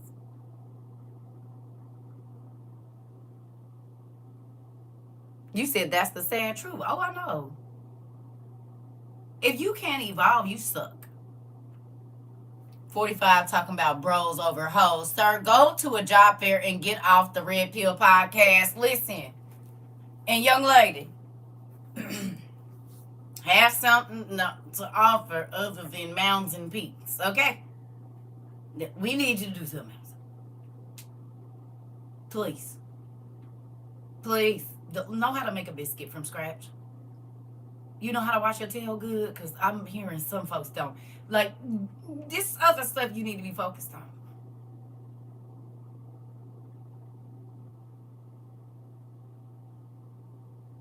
What skills you got? How useful are you?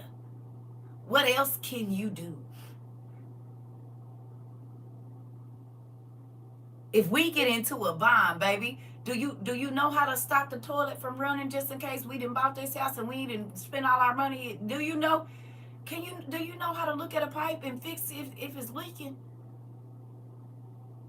What about put refrigerant in my car? Do you know to check the air pressure on the car, sir? While your belt is all crispy and you out here doing the Michigan shake. Hello, who said that? I bet not see not now one of y'all brothers. Brothers, come to the front. I just seen something, this Milwaukee dance trend. You know how like your mama catch you doing something and slap you on the back of the neck? Yeah, that's gonna be me. You bet not. I bet not see it. Hunched over looking like that girl. What's her name? They always put her thing. You know what is it?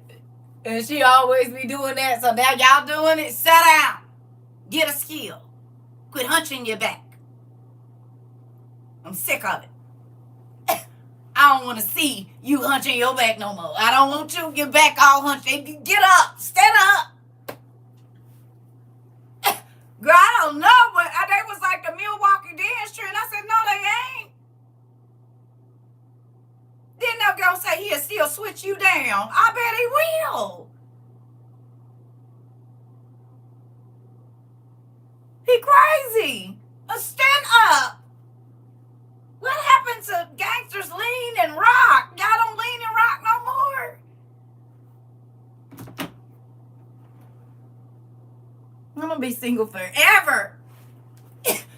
You said switching new hips but can't slap a steak in a skillet. This. And wipe their butt good from where I hear for the ones that be wearing the Ethica smelling like boo-boo. Like they in the 5th grade running around trying to hurry up and get back on the playground and then wipe their butt good. Stop it. Trying to be up in somebody's face smelling like doo-doo. Get somewhere and sit down.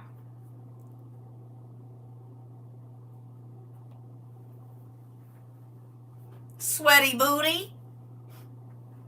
Put some cotton on that tail. That's what I need you to do. Cotton tail. Okay?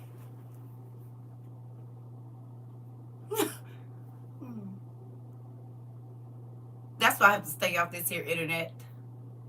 Do you hear me?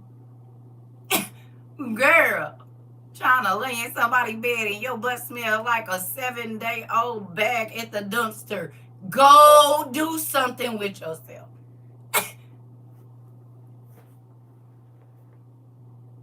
Can't even crack an egg. What we gonna do if I'm hungry? Goodness gracious. Listen, I'm sick of them. I'm sick of them. Sick of that's what I'm be over. Just told my mom, I said, it's too scary outside. Do what? Baby, you don't know what you gonna get. Being dragged the trash right on in the house. No. I don't want no parts of it. I'll just be over here. Anyway, moving on. I don't know how we got over here, but let's go back. Just gonna go a different way because I don't want to keep talking about that. It make my stomach move in a not so nice way. It makes my stomach move in a way that don't feel nice. I don't want to do that no more. I don't want to do it no more. All right, here we go. So,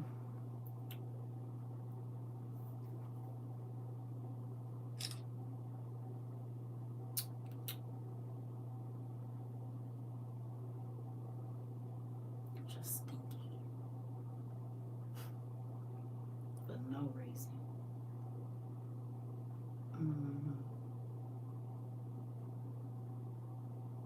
For absolutely no reason. You just go.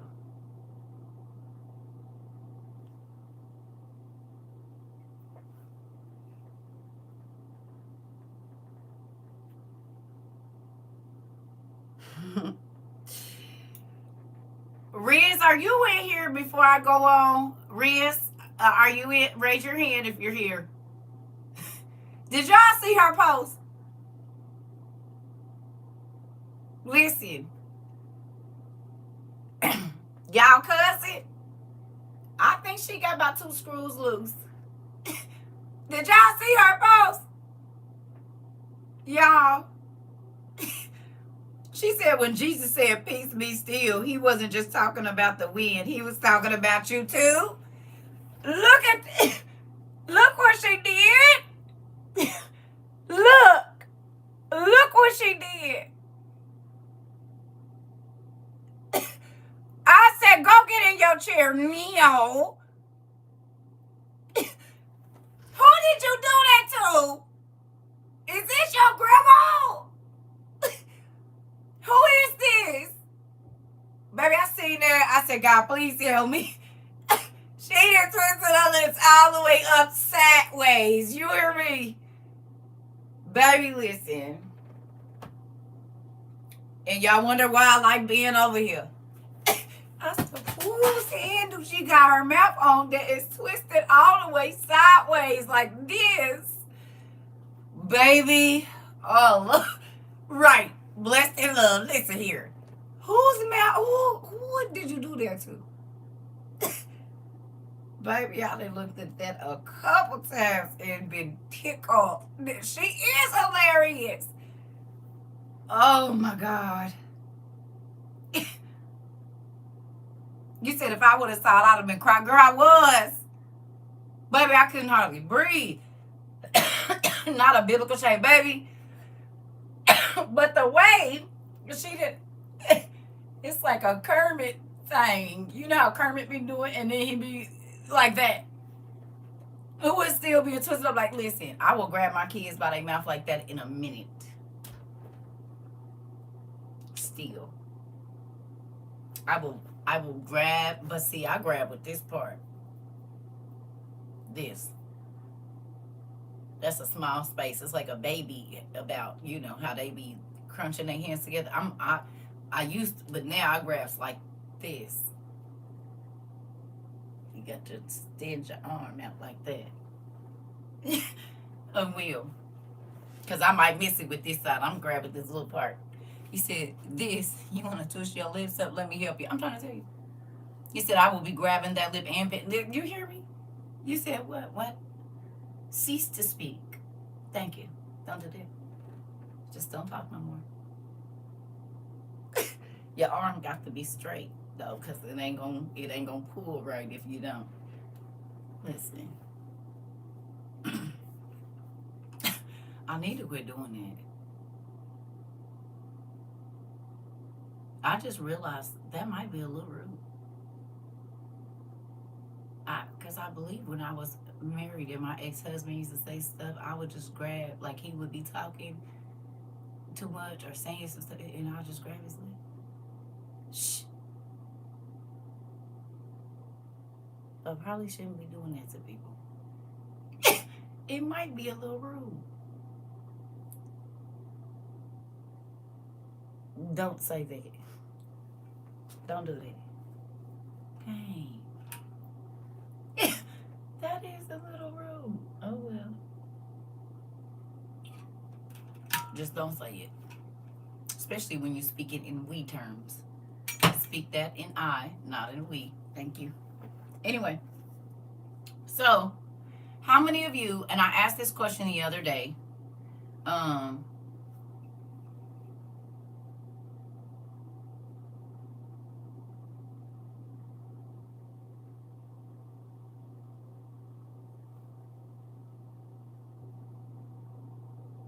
Is this it?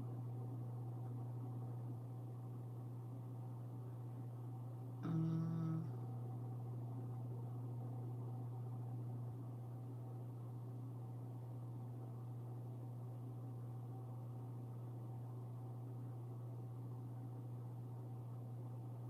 okay. How many of you did I ask when you, I asked the other day, uh, how has your mental health improved since you've been here? The whole time, right? And that's not saying whatever. It's just saying, if you were on mental health medications and you don't take as many anymore, can you just raise your hand or, acknowledge, even if you wasn't on no medicine, but you had been diagnosed with a certain thing that was considered mental health. Excuse me. Oh, well, that might be the deal. Um, how many of you that has gotten better since you've been here? Yeah. Do you believe that God was looking out for you when he did that? And it's okay. We all have crazy days and somebody we get overwhelmed and we don't know what to do, but overall, did y'all see this 4 days ago? That now targets the homeless. So Donald Trump signed an executive order that now targets the homeless and really anybody with a mental health condition. Restoring civil commitment, making it easier for police officers, healthcare workers, like somebody in an ambulance, to be able to commit you. So if you're talking to a police officer or you're talking to a mental health worker, do not tell them that you have any mental health issues unless you need help.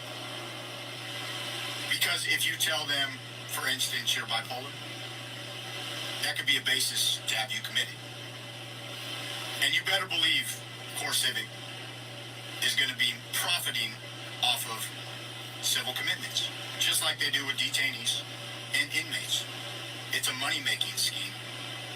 And it's also a scheme to target society's undesirables, according to Republican current MAGA theology.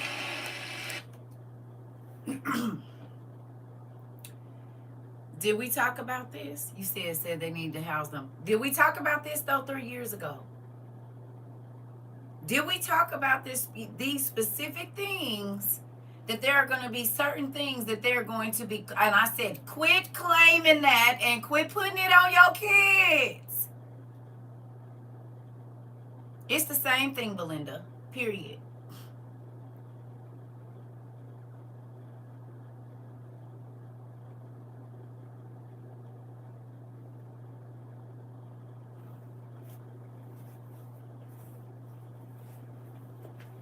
It's only been 3.5 years, family.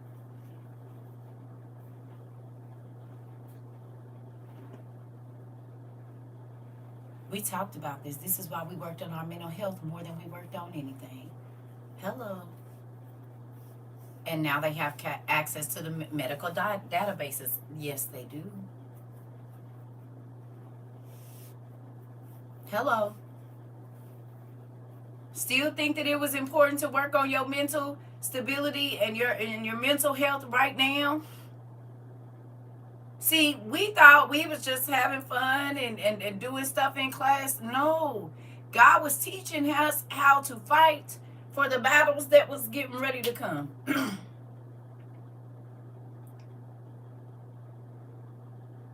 Yeah. Do you hear me? Now, let's take it a step further. You don't think that that's going to be used to speak, to torment people that's going to go against the one world leader?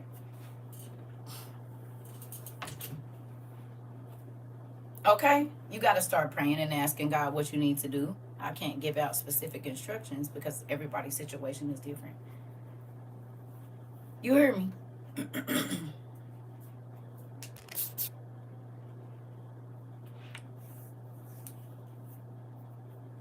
It's crazy how the devil will get you to take on all these things, take on all of these things, and then turn around and use that very same thing against you and use it to hurt you. Y'all see, they don't bring no new tricks.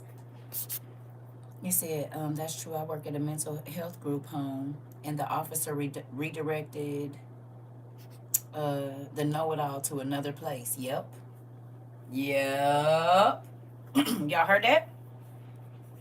The people that know is going to be called crazy.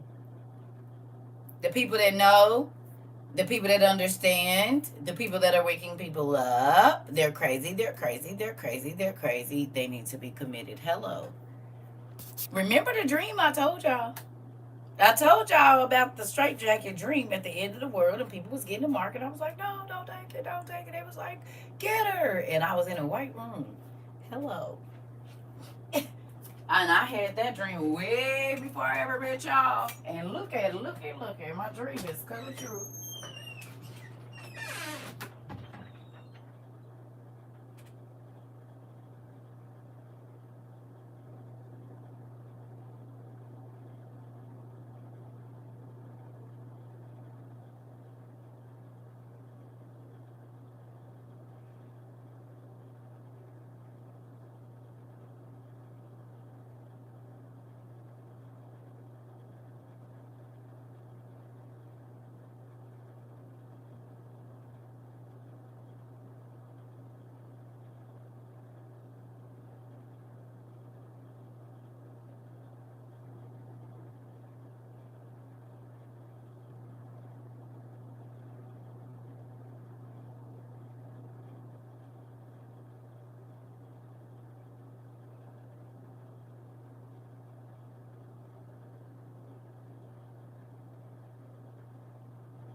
Excuse me.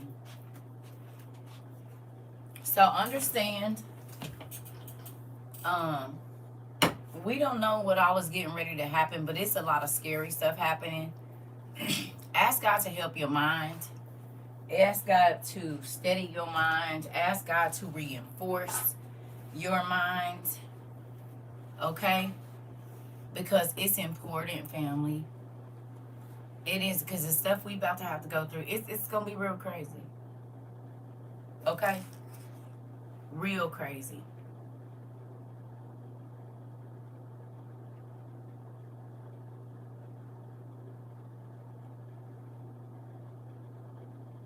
We have some extremely serious news right now.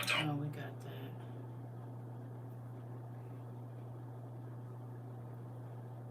I'm a hospitalist doctor that takes care of people in the hospital, and I am genuinely afraid of this winter and this year's respiratory season.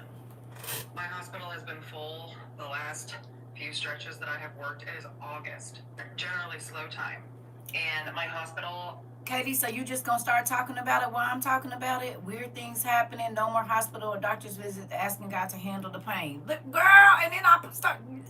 Can y'all stay out of my lessons? Has been full. Like, Goodness I can't take gracious. anymore. I've had to refuse admissions. My ER colleague last night had a very critical patient. They had to call so many hospitals. She ended up even calling me in my small hospital. I was like, you know I can't take that. She knows, but she's trying her hardest and she can't find an ICU bed anywhere. And that is scary. That is scary in August to not have any ICU beds and to have hospitals that are so full there's no beds, because that is going to get exponentially worse in respiratory season. I'm a hospitalist doctor that takes care of people in the hospital, and What y'all think? Did we talk about it?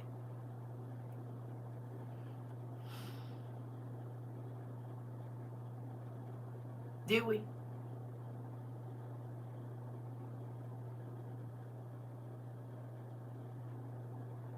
We talked about the hospitals closing 3 years ago. We talked about rescue and fire not being able to get to you. We talked about these things. We did. A lot. And now everything we talked about, it's on the news. It's on social media. And it's happening. All of it. No matter how crazy people said we was for being over here studying, baby, we just keep seeing our classes pop up off the page every freaking day. You hear me? Belinda, you're gonna learn, baby. Just because it ain't happening where you at don't mean it ain't happening. I love you. You gonna understand that being over. How long you been here? That is the one thing that like kind of gets under our skin. Just because it's not happening right where you are. Just like when I was telling people to get ready for the floods and they didn't live in a flood zone and now they're flooded. You got to get that out your mind. She's telling you what's coming. That's what prophecy is. That's what God sends you the information before. You can't say, oh, it's not happening here, because it will be. That is a reality in this class for sure. He said his school, just like his word, will not fail. Come on. Come on. Come on. Yeah. No, baby. That's the one thing over here. It's going to make people frown your face up. They face up. You a W-O-R-U in the new one. It's okay. We don't talk like that over here. Because we already know it's coming for us. And this is why so many people are blinded. Because they feel like, oh, that's happening over there. Oh, okay. Yeah, I heard that man say it's about to be real crazy in this next 90 days. Real crazy. Crazier than we've probably seen in a very long time. You said, I keep my daughter home with a stomach, you kept your daughter home with a stomach bug last week. The school called and asked why she wasn't there and when will she return. Just got over the vid less than a week ago. I see. I'm scared to play the video for they be acting weird, but yep, it was a lady I just watched last night. Black lady. She said she been struggling with it. So, and y'all wonder why I don't be going nowhere. For what? I'm not trying to be around no big crowd of people unless I have to. I don't want to be where everybody is. I don't want to do that. Because the plagues are here, are they not? And not just us saying, oh, it's a plague, it's a plague. No, the plagues is here. They are here in so many different ways. And folks are like, no, okay. Keep on acting like your eyes don't work. In a minute, pestilence, plague, everything. Come on.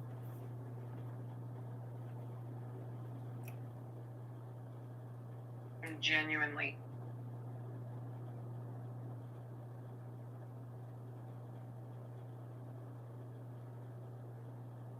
Did you know that? Oh.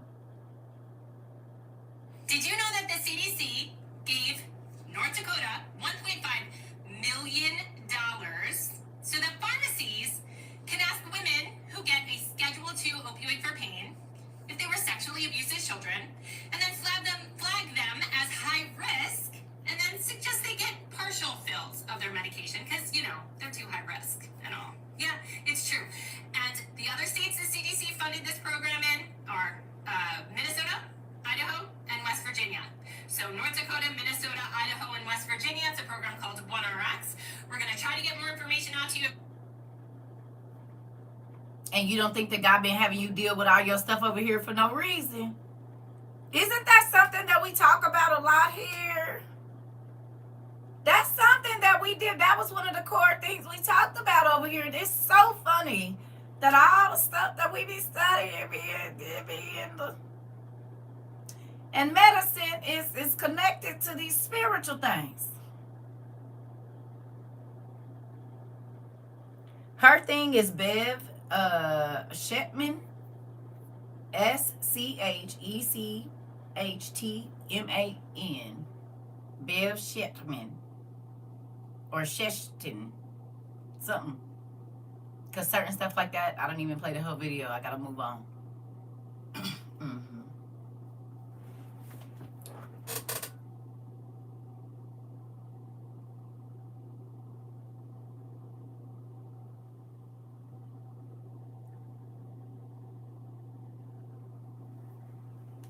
All I do is go to work and come home. Look at what's happening. And that was one day ago that she posted that. And it's one other thing.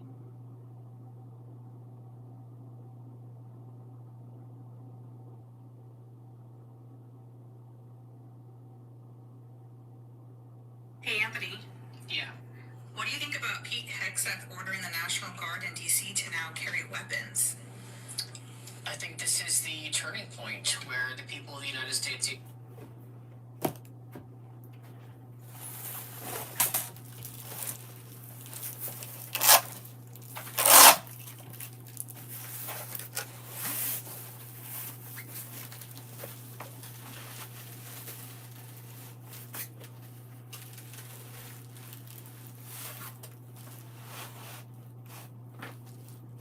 Listen to this in full garb, shall we?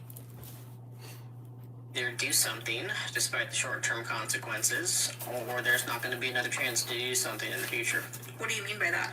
Well, we have 3 Republican-led states leading a now armed military presence into D.C. to essentially take over the nation's capital. And that's just the start, right? Trump says New York and Chicago are next, and we're hearing reporting out of Fox News and other sources that there's several thousand more National Guard ready to go into other states next.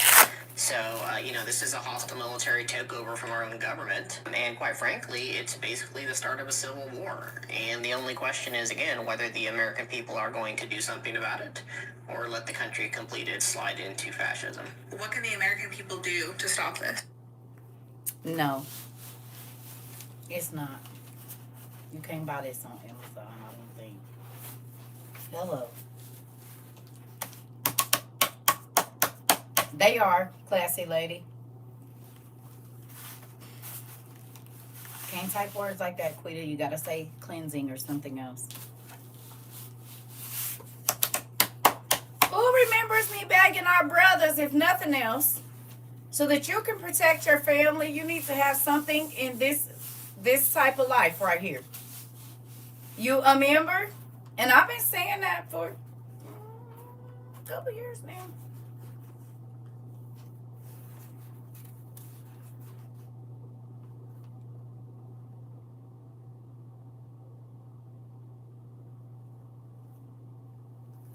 Who remembers me showing y'all the post that I made in 2021 in May or April? And I said, oh, nothing, just preparing for this civil war that's coming. And I told y'all everybody in my family and stuff called me crazy, but I showed y'all the post and it had the date on it. So it's recorded. And guess what's on the news right now? I've been begging our brothers and sisters, if you can, even if it's just one for the front or one for the back or whatever. Auntie Lisa sent me this, but I have my backpack with the thing in it because I got my backpack got the in it too. So if it can't be this, that backpack got one in there too. Because they're shooting folks in the back right now. You need one for your children. And I hate to say it, brown folks. If you can get the ones, the mesh ones, where they move with their body and they ain't this stiff, they need something. They need a backpack.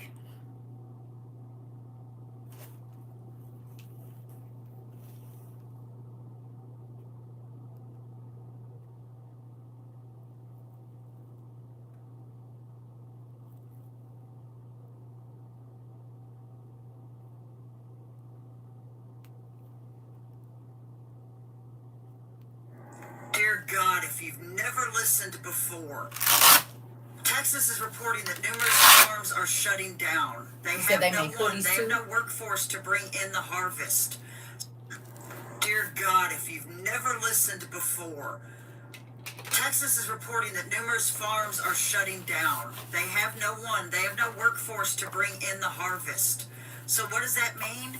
We're going to have less food available. What does less food mean? Higher prices for what is available. Even the cattle has been left unattended.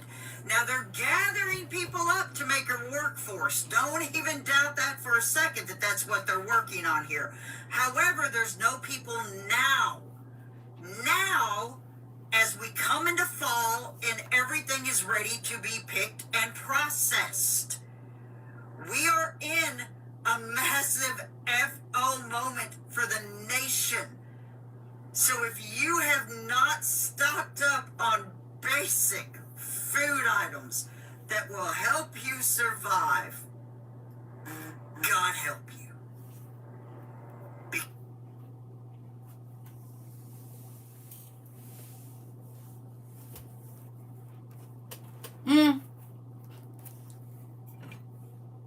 Huh? You heard that?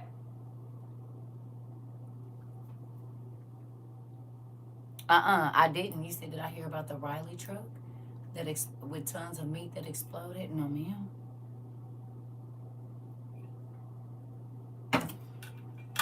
You said we talked about it. Yes, we talked about it. Yep, we did. Whoa. How do you feel? Straight arms out if you're going to raise your hand. I mean, straight thumbs out. Thumbs out. How do you feel? A ribeye steak truck exploded. Probably because it's that old fake meat. If they making it out of all kind of seals and stuff. How do you feel? I know you're not surprised, but I'm talking to the folks that's been here and they got their stuff together. How do you feel? Huh? Yeah, we know. We not shocked either, y'all. We not shocked. That's not what I'm looking for. They know. How do you feel? Show me how you feel. Ready. Glad I listened with both ears. Grateful. Okay. You said I'm not surprised. Being prepared. Okay. Glad I'm ready. Auntie K. Anybody else? We ready, baby girl black? This? Not this. This. Okay. You feel blessed. And you should. Ready. Oh. I feel good. Good. You said glad we been clocked it. Inhale. Oh, excuse me. Yes, ma'am. They shutting the chicken farm down in Georgia, said it supplies most of the chickens across the states. Interesting. Because let me see what I got over here. Chicken. Chicken. Chicken, chicken. Chicken, chicken. Chicken, chicken. Chicken, chicken. This is the first meat I told y'all to buy. Chicken. You said ready and doors is locked. Chicken, chicken. Oh, shoot. They said it ain't going to be no animals. It ain't going to be no vegetables. Ain't going to be no fruit or nothing. And everything's going to be so expensive, you wouldn't be able to get it. Even if you could buy it, you won't be able to have no money to get it. Come on. You said, I feel ready, need a partner to go through with. This partner is Jesus. I be feeling the same way. Like, damn, where is my person? Who the hell gonna help me carry all this heavy stuff I got? I could do it twice as fast if it's 4 legs and 4 arms. He ain't sent nobody yet, so I'll just wait it out. Maybe it'll be like in the movies. I'll meet him on the, on the run or something. He ain't did nothing yet. I don't know. You know how like at the end of the world you meet your person and then y'all be sitting there watching the bombs go off and you be like, I just wish I could have met you before this a long time. Where were you all my life? God said no, I'm gonna let it be quick and wholesome so you die happy. That's what I'm gonna do. I might meet him on the run. I don't know. You said that. That's what I've been saying. I'm trying to tell you. Now I might save him. hydrant, girl. I might save him. What do you mean? Listen. Girl, I might meet him, I don't know, at the end of the world. That's why I've been waiting on you my whole life. Where you been? Listen. Now get that stuff and let's go. You hear me? I got mine. What you got? Let's put it together. All right. Okay, I see you. I see you. Okay, so you got the Bonnie to my Clyde. Okay, well, I got you. All right. Listen. Where is the people that want to survive it? That's what I'm worried about. Where they at? You said that. Thank you for establishing the land and the right people to help like now. Please and thank you. That part. You hear me? Folks is trying to see who got the freshest drip. I do not care. Drip to me is how much stored food you got. You got a lot of canned food? Okay, you got a way to filter your water. You said 27 single in Colorado. That part. Well, you got the mountains to hide you. You didn't already scoped your places of where you going, Maroni? You said where they at? Kat said where is they? Where I don't know where they is. I don't know, but I'm sure waiting for them to come to the front. The folks that's trying to survive, because these folks is acting like they just ready to. I don't know what they gonna do, but it don't seem good to me. Yeah. You said exactly. Who got the beans and rice? This. Me. I got some right here. I got some beans and I got some rice. And I got a little chicken too. Got me a little onion powder I done made. Little onion salt out of the side. I've been working. You said I'm here in class. Come on. I've been working. I've been working. I ain't just been sitting here just doing nothing. You said Westminster, Colorado, my father. I live in Aurora. Oh, okay. Come on then, 27. That smells good, so. So do smell good. Yeah. You said you're looking, we are real good with those preps. That's right. Ooh, look at all his prep stuff. He fat. Not you got you a wood burning stove, sir, and a nice hot tent. Okay. He balling. Oh, you got a full reserve. Oh my God, girl, he is the finest man I ever saw in my life. Listen. You need some chocolate and some thunder. You said I got that part. You said I got a blanket for you. Use for 20 minutes for extra. Listen, and some power. You get for some extra canned goods. I'm trying to tell you. I got me a 2-person sleeping bag too, and it's big enough for somebody 6'5". And it got the thing where ready. It's right there. I didn't get no little one. It's 2 people can fit in there very easily. And it's a Sub-Zero. We gonna be warm, sir. Don't even worry about it. We gonna be warm. Now, do you got the mat that we can lay down? Because I got my hammock. It ain't gonna hold both of us. Yeah, it got the net on it, so I don't got to worry about no spiders or nothing. Yeah. I hope you got a hammock. We can lay side by side in our hammocks. You hang on that side, I'm hang on this side. That way we can sleep back to back, so you can watch this side and I can watch that side, just in case you see something. We gonna hang both. We gotta find some big trees because I'm a little heavy. But yep. Listen. Oh, I got my hammocks. They not Mine is the kind that got the screen over it and the latches and whatnot. Girl, we gonna have to sleep back to back. We can't both get caught up. We gonna have to sleep back to back. Nigga, you watch this side, I got this side. What? Don't be trying to cut up with me. No. We need to watch what's going on. Can you hear? Do you listen well? How light do you sleep? These is questions I'm gonna be asking. You said a 3/4 cord is not easily broken. This part. You said booty to booty in my day voice. You said in my day voice. That part, booty to booty, baby. Because you need to be watching and we can't be snuggled up together. We need to be watching what's going on around here. Shoot. Buns to buns. You hear me? You said I see and I hear that. Right.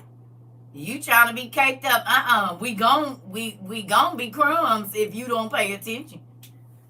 Listen. This is stuff I be thinking about. That's why, like, I'm telling you, that's why it's hard for me to date. Because when I'm looking at you, because this kind of stuff is always in my mind. And I got brothers. Like, my brothers, we used to be doing stuff. So I'm looking at how well you handle issues. Like, do you fall apart and you get mad and leave until you, wait a minute, the problem, so you just gonna leave the problem here with me to figure out? No. You've gone too far. No, I can't do that. I need to know how much survival stuff you got. You ain't gonna be taking my binoculars and then I can't see nothing. Do you have your own? And if not, you need to go on to get some. It's crazy. We about to be in a civil war for real.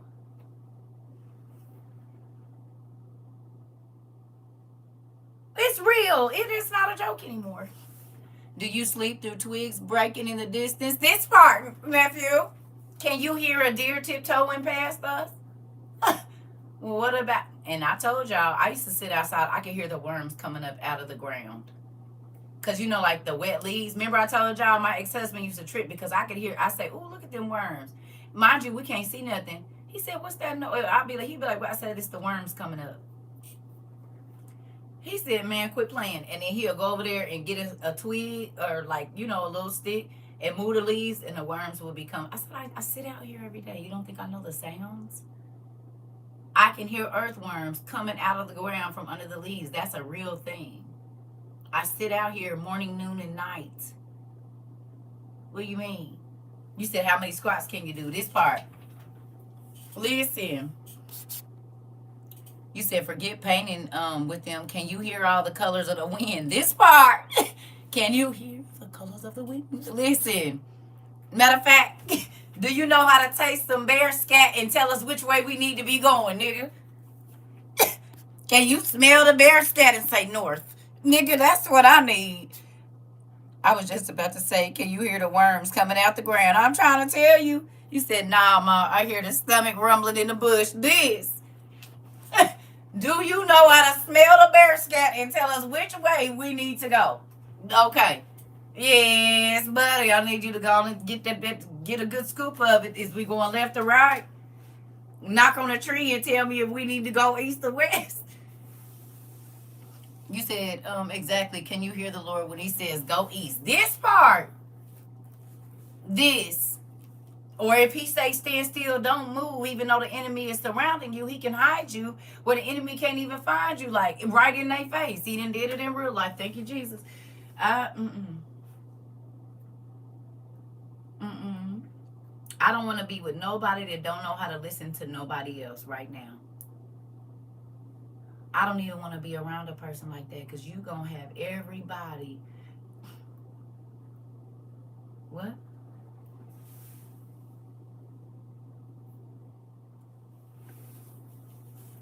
Y'all just be typing stuff. Listen. Yeah. I don't want to be around nobody that can't listen. And that's why I like this class. Because we learn from everybody else. And it's also teaching you a skill that some of you might not have had. You hear me? But now you don't care about listening and learning from other people. Most people, I learn on my own. Well, now you can learn from other people. We've learned several things, too many things to even recount. But hopefully God saved all that stuff so when we are in situations, he'll bring it back to our memory. That's what I'm praying for. That's why I be like, let's learn as much as we can from everybody about all sorts of things. God can bring it back to your memory when you need it. It don't always have to be at the forefront of your mind. Do you see what I'm saying? That's why we do what we do over here.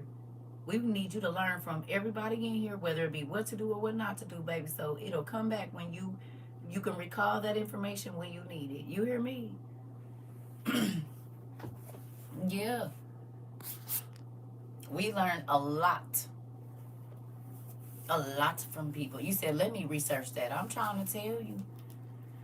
You don't want to learn? You're the only person that knows something? Okay. Well, can you move out the way, please? Because we need the people that want to share all that information, not the drama and the gossip and the tea, valuable stuff. Thank you. Mm-mm. You can keep the tea.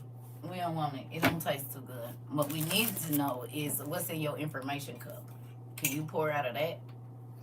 Can you go make us some of that? Make us some information tea, not hot tea that is messy. We don't want that. Spilling all out the cup before you even get it to me. I don't want it. Mm-mm. Now, excuse me. I might need to go take my meds before we start this.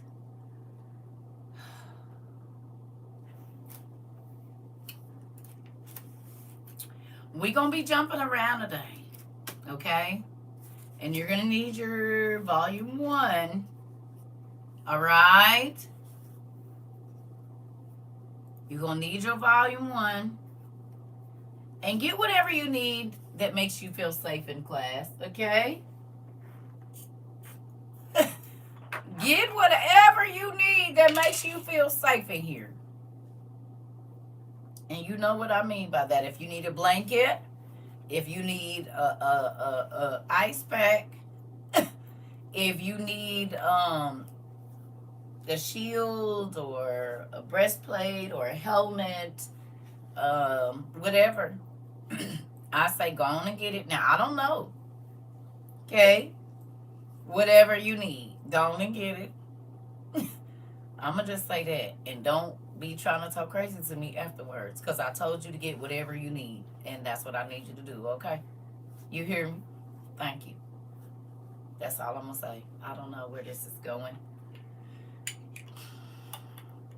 I have no idea where it's going. You hear me? You said my first aid kit. Okay, see? Right. You already know what to do. Get whatever you need. Please. Please. Because guess what? I was up this morning like, well, okay. So you just going to say whatever you want to say to people like you always do. Okay, well, I just hope they can understand that these are not my words. They are not mine. Mm-hmm.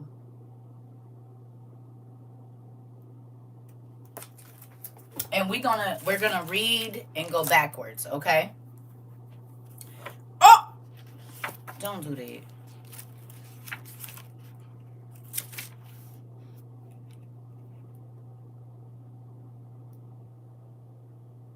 Okay. I just pulled the thing out and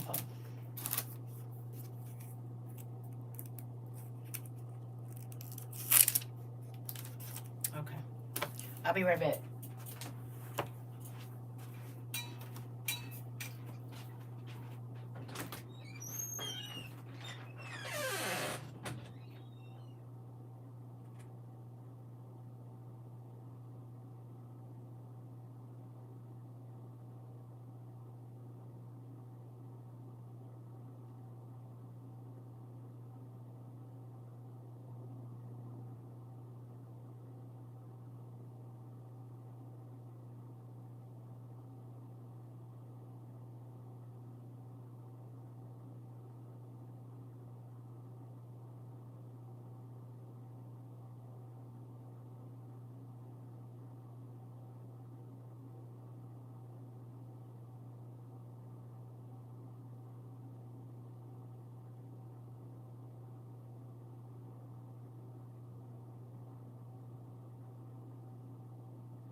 Here we go. I'm probably not going to be on a super long time today, y'all, because I'm still tired from yesterday. I did a lot of talking yesterday. You said gripping my childhood will be this part. Yeah. You said just make sure I don't bleed. Y'all are hilarious. At least we taking our whoopings now. I'd rather take them now. Like Mari said, I'd rather take them now than later. You hear me? I'd rather get whatever I'm going to get now than later. Because some folks trying to avoid it now, you can't. If you don't experience it now, and you just get to live and do whatever, and you don't whatever, you going to see it's going to be worse later. It's like your mama putting off a whooping, and then she wait and remember, oh, wait a minute, you did something else. Like last week I told you I was going to get you for it, and you get it all at one time. Now, give me my whooping right now today. And don't hold this against me next week now. Give me my stuff right now.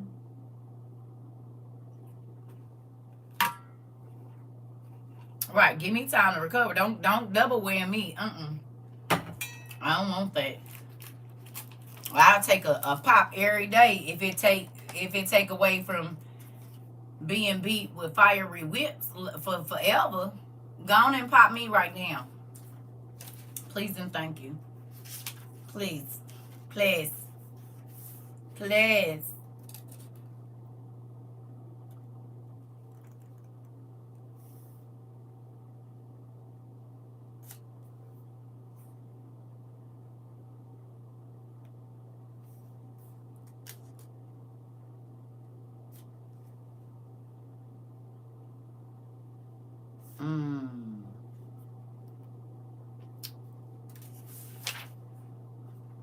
Okay.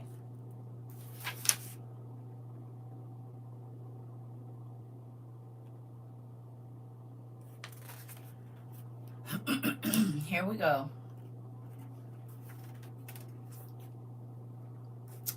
I'm gonna start. It's gonna be real wonky how we gonna read today, okay? It's not gonna be, it's gonna be like a treasure hunt kind of thing, okay? Normally we would go this way, but we just gonna be, we might go here, then we're gonna go back, and then we're gonna go here, but it's all gonna be in the same book, okay? It's gonna be a little different today. Y'all all right with that? Well, it's okay, because this is how we doing it. I love y'all. Y'all do have a choice, but I gotta teach it how it's about to come. All right. So I need you to go to page 637, and then I need you to go down to 49. Chapter, verse in here, 49. Well, it's not chapter, it's verse. It's it's not verse, it's chapter. So 637 in book 2. I'm sorry, 637 in book 1, and then go down to number 49, and then tell me when you over there.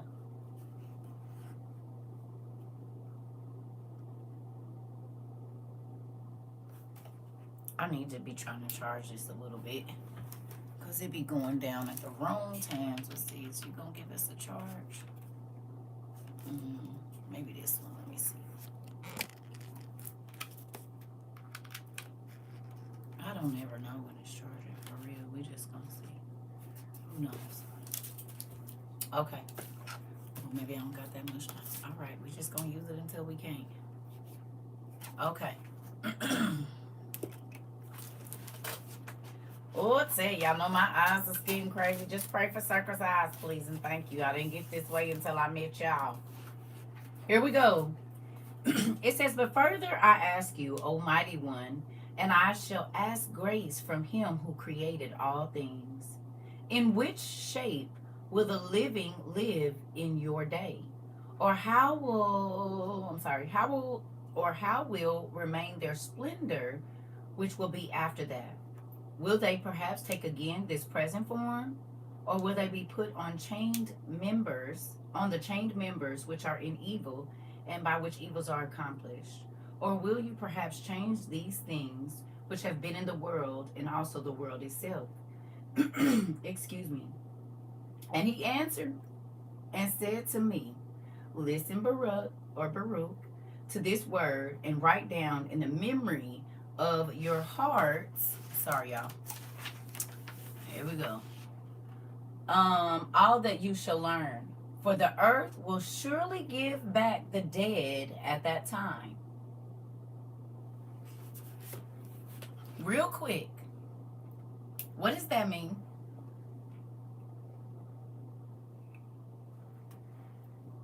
What does that mean? That the earth shall surely give back the dead at that time. Where do our dead go now? The dead will rise. They gonna get up.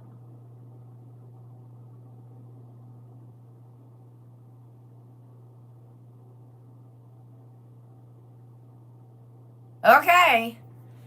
So y'all know The Walking Dead in real life. Okay. So think about the gazillions of people that have lived since Adam.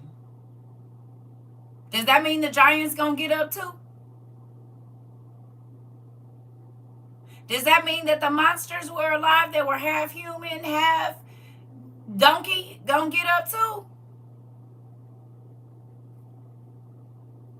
All the dead. So what we read about in the beginning before the flood, all of them people that died, no matter if they got chopped up, hacked up, everything that died is gonna get up.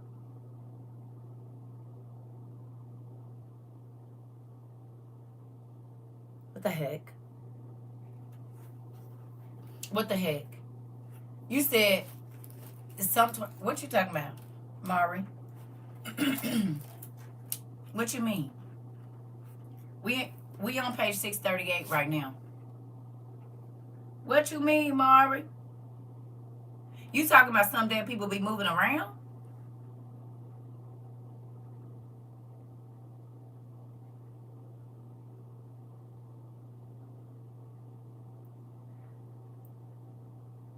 What?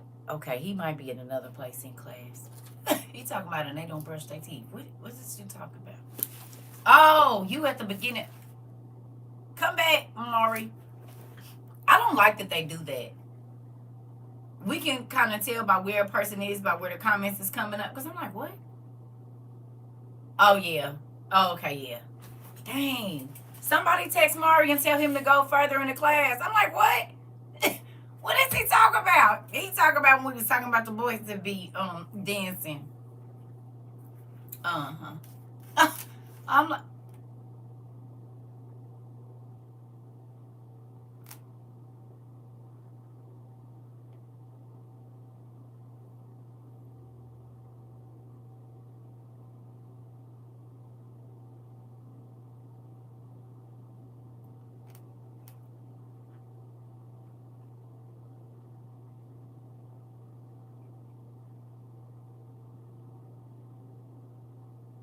I don't like when people be making crazy faces at me. I just go on and get them out of class.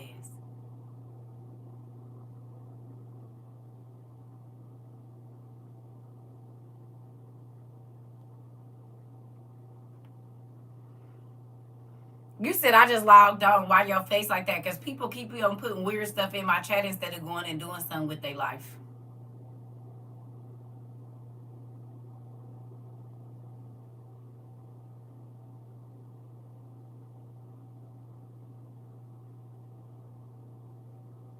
It's Sunday morning, the first day of the week. Do something productive. Okay. Anyway. Lord Jesus. It's the first day of the week. You might want to start it off productive. Here we go. It started you over from the beginning too? Oh, okay. All right. It says, for the earth will surely give back the dead at that time.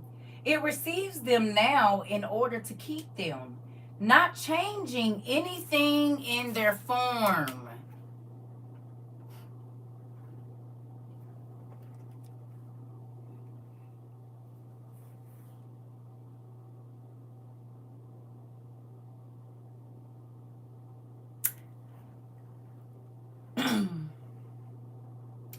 Do you think that means their spirit?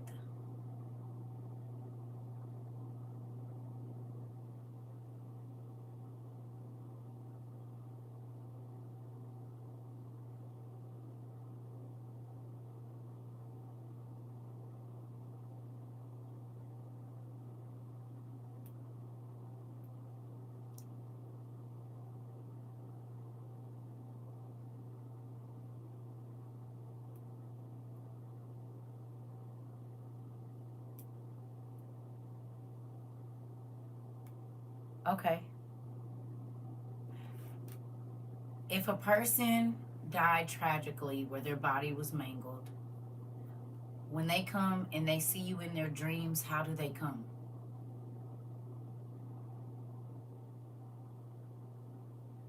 When you see them in their dreams, okay?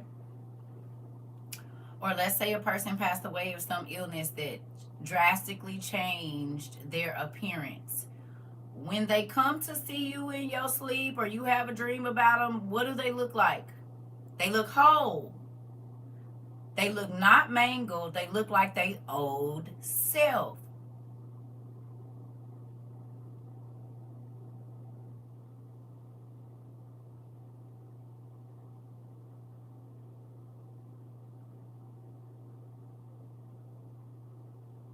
You said maybe in a nightmare, but I'm just saying, like, if people say I dreamed about my granny or I dreamed about this person, they normally don't describe. Now, I can see if you were an unaliver and then God would let you only see that person's last whatever, because that would be a form of torment. That would be a form of torment for everybody else that sees that person alive and well, and you have to see them in the state that you left them in. Or even maybe God allows you to see them once their body has started to decay. And this is why a lot of unalivers don't sleep. You said my uncle was burned up, but in my dream he was whole. Right, that's what I'm saying. So could that be the form? God gives the bones, the dust, and the body back, but the form of that person, when they come to you in your dream, you know who they are. You said they look well, unharmed, and not sickly. Okay. So could that be the form that doesn't change? What do you think? That's the form that don't change?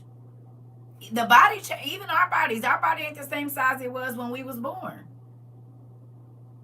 I don't look like I did when I was in my 20s. I don't look like I did when I was 10. I mean, you can tell it's me, but this form has changed so many times. But who I am, as far as my whole existence, is, you see what I'm saying?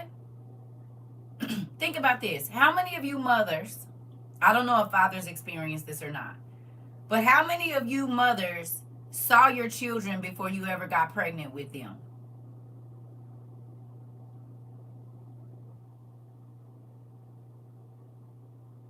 Anybody? You ever dreamed about your children? And not what you want to know. Actually, and you like, oh my God, you're here in real life. You did, Tia, y'all? You did? Me too. I dreamed my youngest. I dreamed about her a lot. And in some dreams she was a boy, and in some dreams she was a girl. But she always had like an E name. And she's my only kid with an E name. But the light skin, big curl, black, beautiful hair that she got, I always saw it in either a boy or a girl. And it was always like my fourth kid or my last kid or one of my, and at the time when I was dreaming about this girl, I only had 2 kids. You said, and what they would look like, act like? Yes. You said, and you see other people's kids too. I believe it. Ain't that crazy? And you recognize, now mind you, the spirit realm is the dream realm. Who will agree? The spirit realm and the dream realm is the exact same realm, right? So is that us meeting our children in the spirit before they ever meet us in the flesh?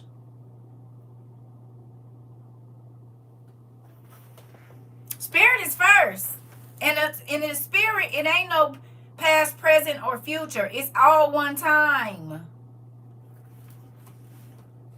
You said you did with your last son, see?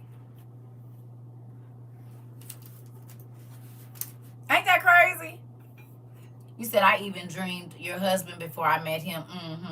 Well, he wasn't my husband, but I definitely dreamed. And the only thing is his face was always blurred. But the body of the man, I seen him. And it's crazy because he seen me too. He seen a headscarf that I didn't even buy until I got with him. Mind you, he dreamed about the headscarf like 4 years before he met me. and the woman being on the phone and the phone like being disconnected or whatever. He looked down and he can't, like, we was both trying to talk to each other, but the lines was disconnected at the bottom. And the day that I bought the scarf, the nigga looked like he seen a ghost. He said,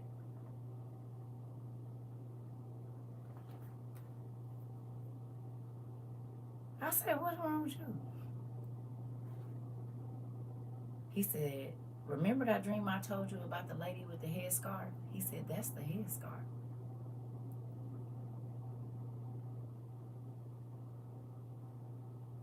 Okay. But I had seen him in his grandmother's house.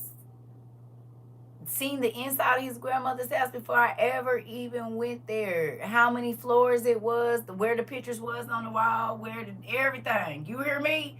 And I was telling him about this dream. When I first met him, I'm like, I had this dream. This man was like chasing me from place to place and this and that. I could see his whole build. I knew, but God would always blur the face. Well, one day after we got together, he shaved his head bald and walked out of the house to come out. And I said,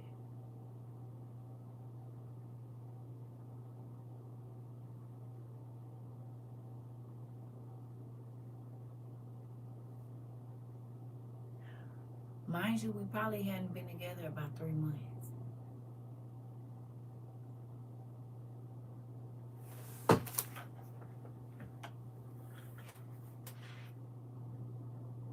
I said, would you ever hurt me? He said, what are you talking about? I said, will you ever hurt me?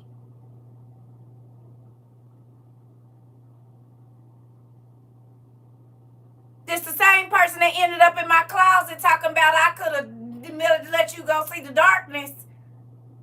And I'd have been on my way out of here. Driving somewhere. Listen, baby. The person that's driving by a nigga house telling me what I'm doing on social media and everything. Baby, listen. Woo. Mind you, I had that dream in like, as soon as I moved back to the Midwest when I was young. I was 23. Right before I turned 24, I had that dream. And I didn't meet him and like get into a relationship until like 2008, 2000. I need my robe. Hold on, I'm feeling a little. I need some comfort. You give me a second, nigga, because of Jesus.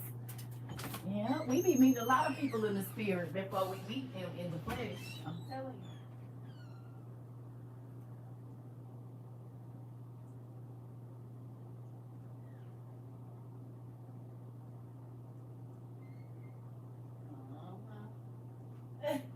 I'm gonna need this in my life. Just give me a moment. I need to cover my shoulders. I need my blanket. Something, because listen. Okay, I'm better.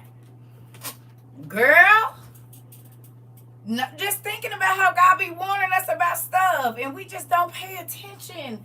And the devil will keep you blinded until you in it. And then you gotta wonder, when is the day gonna come that the dream gonna come true? No. You said where you giving Erykah Badu vibes with the red and yellow. Listen, and orange. Listen, it was a specific color. I ain't gonna say what it was, but I tell you this, he looked like he had seen a ghost. And the day he shaved his head, I thought I seen one, and it wasn't too far in between each other. It was probably like a 2-week period.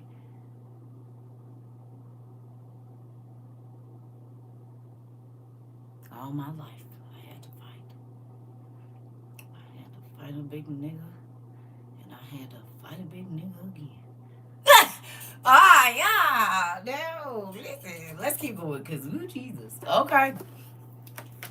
Listen, I should have got what I needed, right, and didn't. I got it now. Don't worry about it. I got my blanket. Okay. Listen. Okay. Let's go on back here. All right. It says, But as it has received them, so it will give them back. And as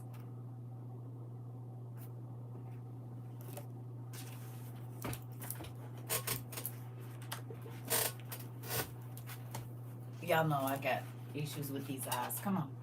We just gonna keep on going. All right. Hold on. I'm real uncomfortable right now. Can y'all tell? Get it. We're doing this. All right. It says, and as I have delivered them to it, so it will raise them. For then it will be necessary to show those who live that the dead are living again. The dead has arisen. And those that who went away have come back. And it will be that when they have recognized each other, those who know each other at this moment, then my judgment will be strong, and those things which have been spoken of before will come. Oh, okay, y'all. Here we go.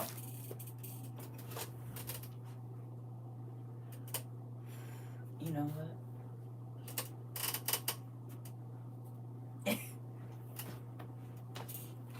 Let me take a drink of my superpower juice real quick.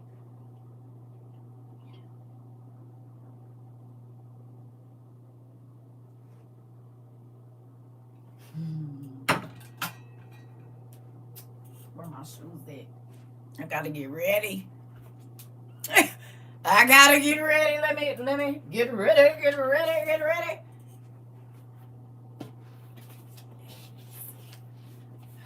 Okay. Twist and pop. All right. I always gotta make sure my knees. I got my brace on too, just in case y'all didn't worry. I got to twist and pop, so I got to make sure that my knee is good and ready to go. Okay, here we go. Oh Lord.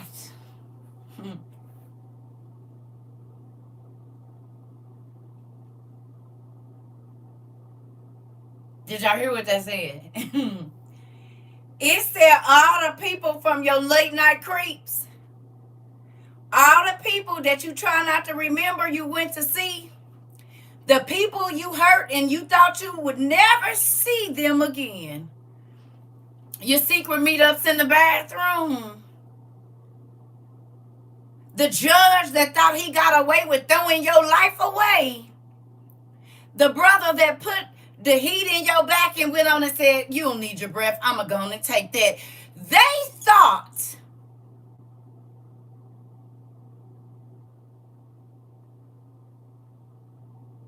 that they would never see you again. Oh. God said, I'm going to let everybody recognize everybody. And then, guess what? That's when my judgment going to be in full force. Think about all the hidden secrets that have to do with people. That surprise. Surprise. I'm trying to tell you. Oh my goodness. The people you say, I don't know her. I don't know him. I don't know them. God said, lies. Look at. Oh, so you don't know him? Oh, so you don't know her? You don't know them?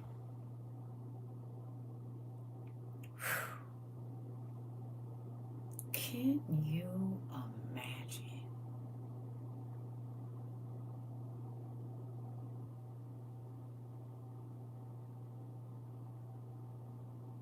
You know what else that means? We gonna get to see Adam and Eve and Moses and Abraham and David and the lion men of Moab and the Anunnaki and all of them.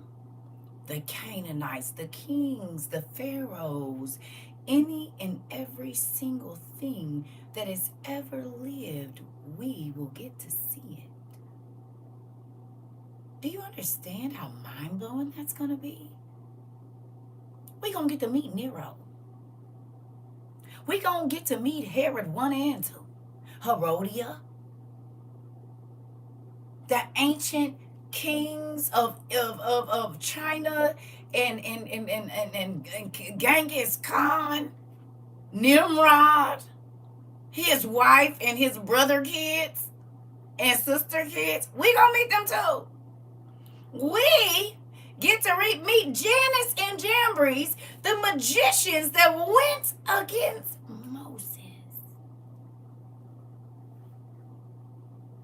We gonna get to see them with our own eyes. And God said, yeah, you didn't believe it, but there they go in the flesh right there. You said, girl, we gonna get to see what they look like and everything. You said, I need to talk to Solomon. I would like to have a conversation with Joseph. They said he was fine as I'll get it. I know that's Joseph. Lord, that's Joseph. You know, they said he was fine too. They said he was fine. Yep, I know that's Joseph. Samson, Delilah, with your wanchy tail. The girl that dance for a stepdaddy, we gonna get to see her too. We know who you is. You hear me? We gon' you said, yeah. You said, but I really want to see Enoch. Listen, my boy E to the Enoch. Come on, I'm just saying, because y'all described it, so we should be able to know everybody about what we learned about them. Hello.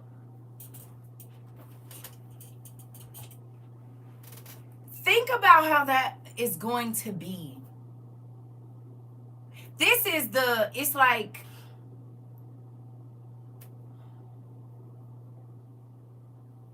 you said, Jezebel, where you at? Oh.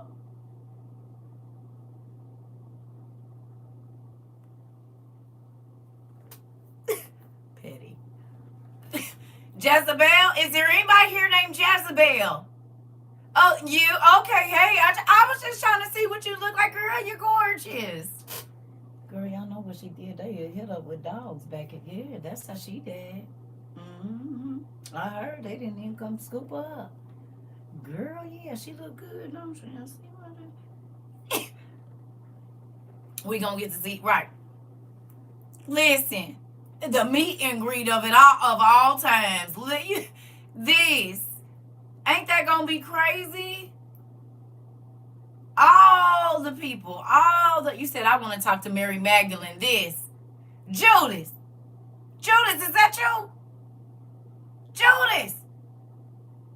You don't want to talk to nobody now? You had a lot to say to the church niggas. So what made you put a hit on Jesus, Judas? I mean, I know you used to be like hitting on him and trying to bite him and stuff when you was a kid. You just never liked him. He always got the attention, so you was just a hater that was lacking around the whole time, about 30 years. I read y'all story. I know the devil. Well, why you used to let the devil just hop in you and make you try to hurt Jesus and stuff? It was bad.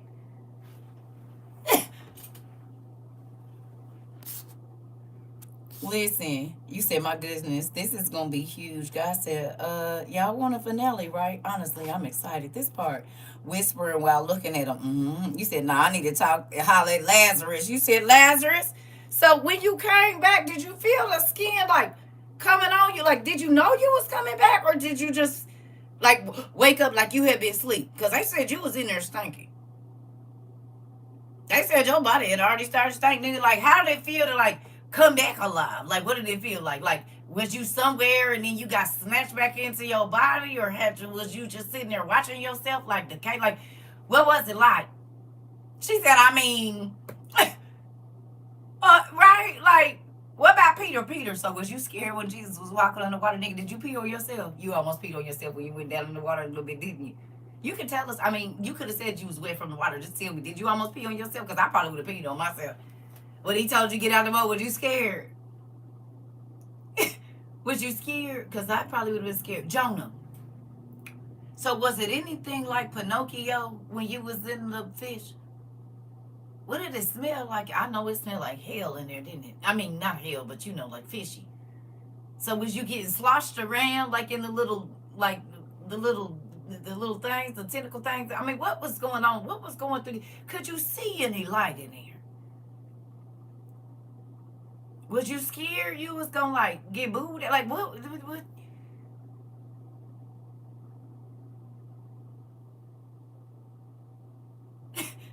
You said blink, blink while asking all the questions right. Like, so what was you thinking with? You said a dance battle with David. Not. What is that in the background? Stay over there having a dance battle. Look at that. Go ahead, David. That's that medieval. I see you. Working your. David back there spinning on his head and stuff. Listen. He back there doing the medieval pop and lock. You hear me? He done got out of old school rug that they didn't put some wax on so he can spit on his head real quick. You know what I'm saying? They didn't have no cardboard back then, so they greased the rug down and he was in there doing his thing. You know what I'm saying? Then stopped on a handstand, everybody clapping and stuff. All right, David. All right. Listen. He over there doing the... Listen. Cause these was real people. Like, you said Shadrach, Meshach, and Abednego. How did y'all feel the heat? So did you try... I mean, like, y'all was just walking around. So it was like a sauna. So was y'all scared when y'all saw them niggas get thrown in there? Because, you know, I remember said the people that opened up the thing, like, it burnt them up. Was your heart beating fast? Was you trying to be cool, but you knew, you know what I'm saying? Like, did you not know? Because, I mean, I remember when you, yeah. So how was you feeling? Then y'all was just strutting through there because Jesus came in there. Y'all was chopping up playing cards and stuff in the hole. I see. Yeah, that's crazy, right? That's crazy. And you said, let me see your arms and stuff. You ain't got nothing on you. That's, oh, man, you clean, boy. You hear me? You said, listen, Sarah, what was you thinking letting Hagar go on and, you said, why did you let Abraham beat her back in? What was you thinking? You see? Rika said it, not me, but that's what she said.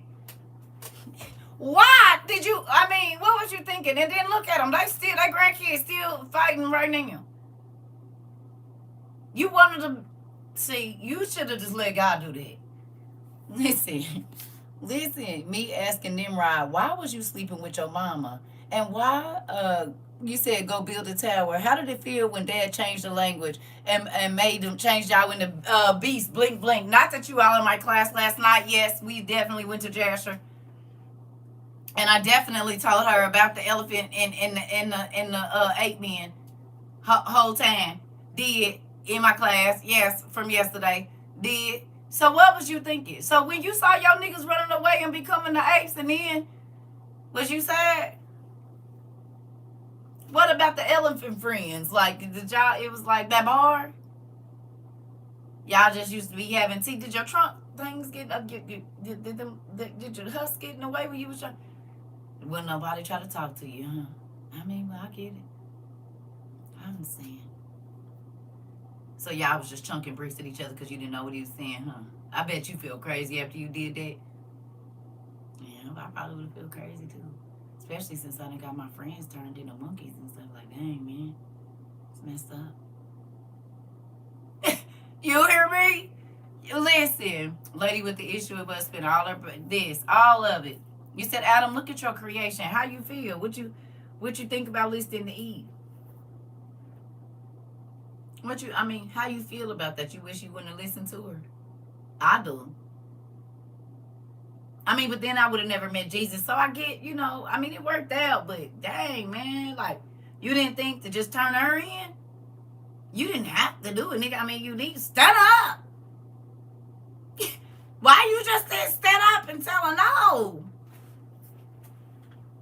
I would have turned up and said, Jesus, God, Father, Yahweh, where you at? Hey, can you come get this woman you gave me? I don't know what she on, but can she be on it by herself? I don't want no parts of it. She trying to give me this fruit, Daddy. Where you at? You trying to get me? Nope. I was here first. Come get her. Can we start over? I got another rib on this side. I don't know if I could only live with about 4 of them, but we can try again. Because I think she messed up. There's something wrong with this one, defective. This one, it's something wrong with this one. She already trying to teach me to go against your laws. I don't want her. Can we give her back to the dirt and start over? Just put her back on the potter's wheel. I want a different one. I don't want this one. You know how it gets me like, I don't want it. I want a different one. It's the same thing that's in the pot. I don't want that one. No, I don't want that one. It's the same cake. The little fake carrot is in the same place. I don't want that one. And it because the little bitty tip of the cake ain't on there. It's still, I don't want it. And she knew it too. She said the world was gonna blame me. This part, a screw was loose and would eat something. This one got a flower in it. She trying to get us killed, all of us and her kids. Get rid of her. Get her out of here. Get her out of here. Don't even let her stay. I don't want no parts of it. Okay, let's keep going. So now that we know we're going to see everybody and everything, how does that make you feel? You said, name my name, my girl. Let's talk about it. I heard your little story too, girl. See, I mean, I get it. I understand. I might have ran into one of them in my life too. Moving on. Come back, CERCA. Okay. I was about to say something. This is not the class. All right. Hallelujah. Thank you, Jesus. See, working on our minds always, ain't he? I was about to say something I shouldn't say. Let's go. All right. You said me too, girl. I was about to listen. Let me come on back to the Lord. Come on. Get on. Listen. Was just, listen. The book of Laymakers in my room, if I'm not mistaken, it was part of the class. So, and that's the part I read too. That's the part I read in the book of Laymaker Cain. Sure did. I said, you need to understand why these women was, why would they sleep with the angels? I'm about to show you. You can read it with your own eyes, as a matter of fact, and then you'll understand. And I think women are still saying those same things right now. I'm about to go see a man about a horse. Hello. All right. It will happen after this day, which he appointed, is over, that both okay, y'all, I don't know what's going on. Y'all just gonna have to bear with me. All right. And it will happen after this day, which he appointed, is over, that both the shape of those who are found to be guilty, as also the glory of those who are found to who have been proved to be righteous, will be changed. Wait a minute. So after we recognize us as our old selves, whether your body is going to be changed into the body that's going into punishment or the body that is going into paradise, you're not even going to recognize them no more in the form that you knew them in. Okay. Let me ask you a question. Does that has a lot to do, think about this, with Lucifer. He did not want to be the beautiful creature that God created him to be. So when he rebelled, God changed him into something ugly, and he's going to be ugly for eternity. He don't get to change back to the beautiful person or being that God, now he tries to mimic, but that's all he can do, because if he ever unveils his true self, folks would be terrified. You see what I'm saying? So the same thing that happened in the spirit first, in the beginning of the world, of everything, is going to happen at the end of this world, but the beginning of two new other ones. And you are going to get a body that is fit for the world of paradise or the world of punishment. That's mind-blowing. Okay? Because when Lucifer and his brothers fell, they were changed. Their appearance was changed. Maybe their voices were changed. I don't know why, but it's God made him hideous. And so, right. So the same thing that happened at the beginning of the earth is going to happen again. The spirits and the appearance of the spirit is going to be changed, because we know no flesh, human flesh, earthly flesh is going to be able to be in heaven. That's why you got to get a body. It's like a spacesuit, right? But God has prepared a body that is literally ready to rest, not have to worry, not have to hurt, not have to be cold, hot, any of the things that we feel in our human body right now. You hear me? You said what? You said the Vatican don't sing his name for no reason. Are you talking about Lucifer?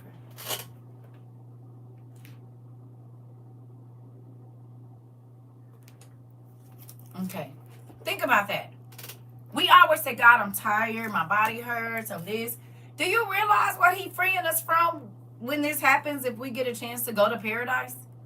I mean, have you ever really just sat and thought about, this body will never get thirsty or hungry. So how y'all see me say, okay, I gotta go eat. It won't feel that. And whatever you do want to eat is going to be provided.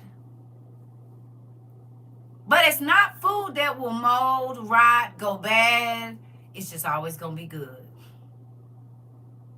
It's never going to be too hot or too cold, too windy, too wet, too nothing. Everything is just always going to be perfect. That body is not even formed to receive anything stressful. It won't. It's made for nothing but comfort.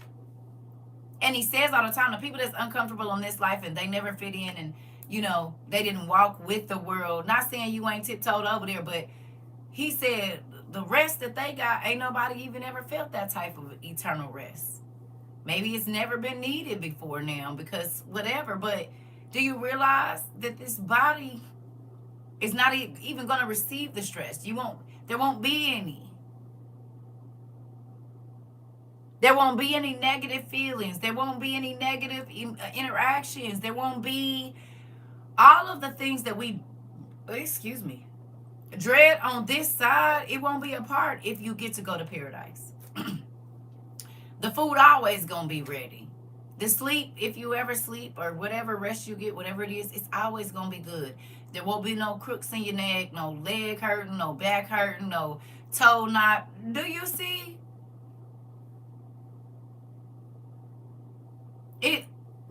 But if you get that other body, that's all it's going to feel is pain, worry, distress, hopelessness. Oh, man. And it's set up to be able to handle it all.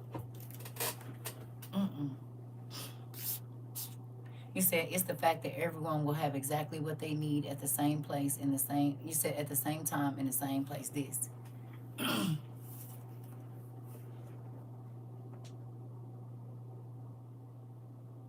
Do you see? So even just reading this, it's not just, oh, we're going to get it. No, realize what you're getting. It's a Superman suit and a Venom suit. I mean, Spider-Man and Venom.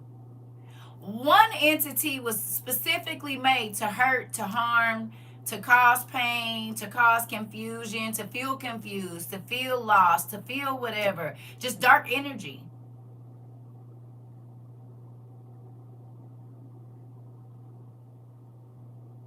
That's the easiest way I can explain it to you if you want to look at. They both strong. They both have abilities. But one is set up to rest. One is set up to not ever feel stressed again, to not ever be angry, to not ever feel misunderstood or nothing. It's just always going to be like everything is perfect. And the other body that you're going to get at this time is set up for something that I don't even really,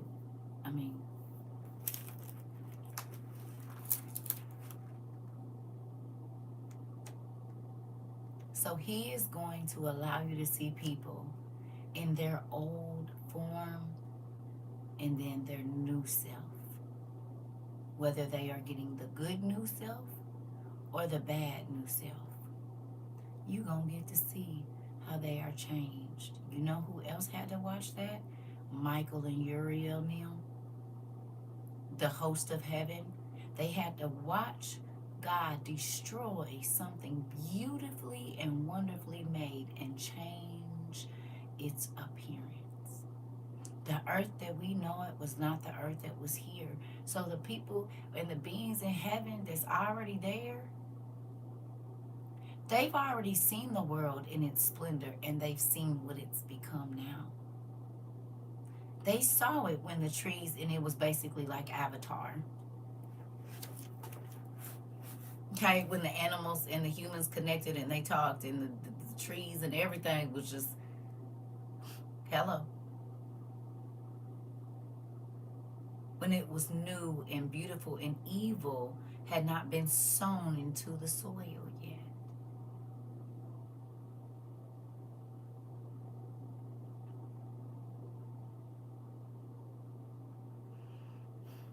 You know what's really crazy is it talks about the seed sown into the oil, right? I mean, into the soil.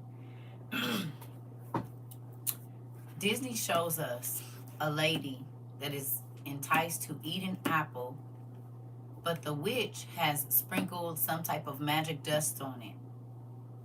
It's a magic apple, right? And then when old girl falls, the apple falls to the what?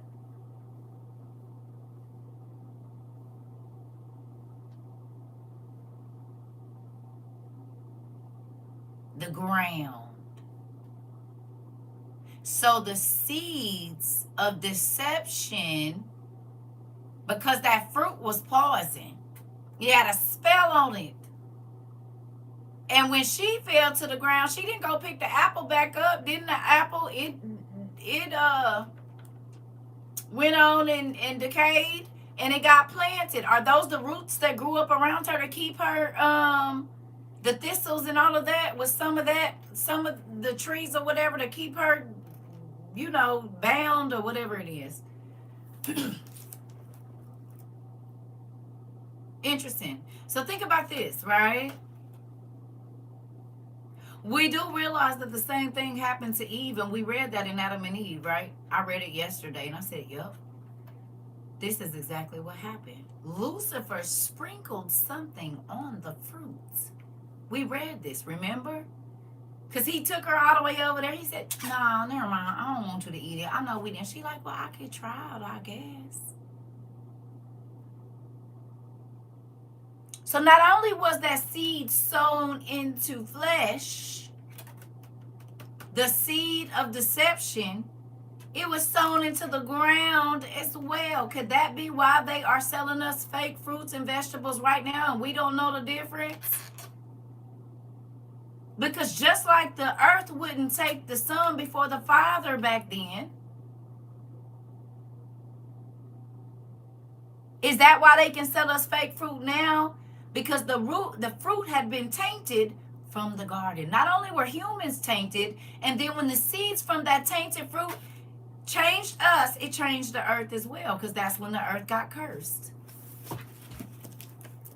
I'm just saying, do y'all see it? The root cause of disease. Come on. Come on. Think about it. The decision started in her mind. Yes, I'm going to sin against God. The seed was planted here first. And then she took it in. And then she dropped it, gave it to her husband and dropped it to the ground. So what if it would have only been that the sin was sown into the woman? But Lucifer made her vow that she would sow the sin into her husband as well. He did not only sow it into the fruit, he sowed it into the people and then sowed it into the earth.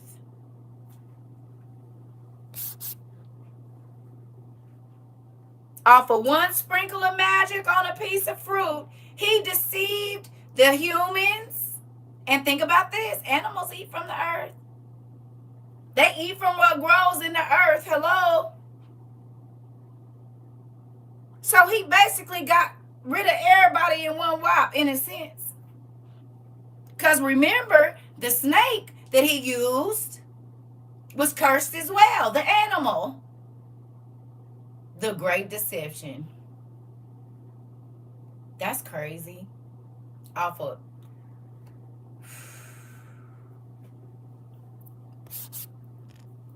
Think about it. Think about it. That's crazy. It's mind blowing. You said this is why prayer is crucial, even over your food. Mm-hmm.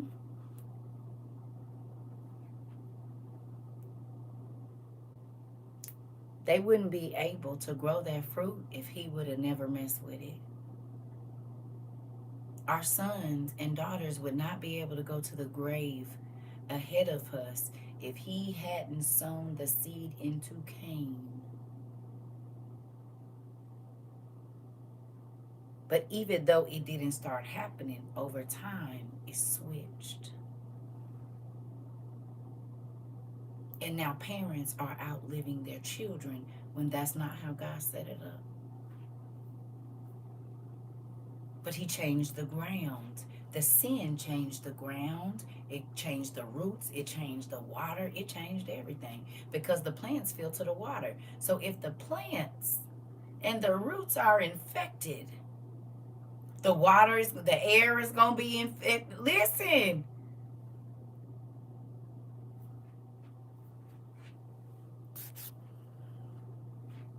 He did a lot with one wham sprinkle.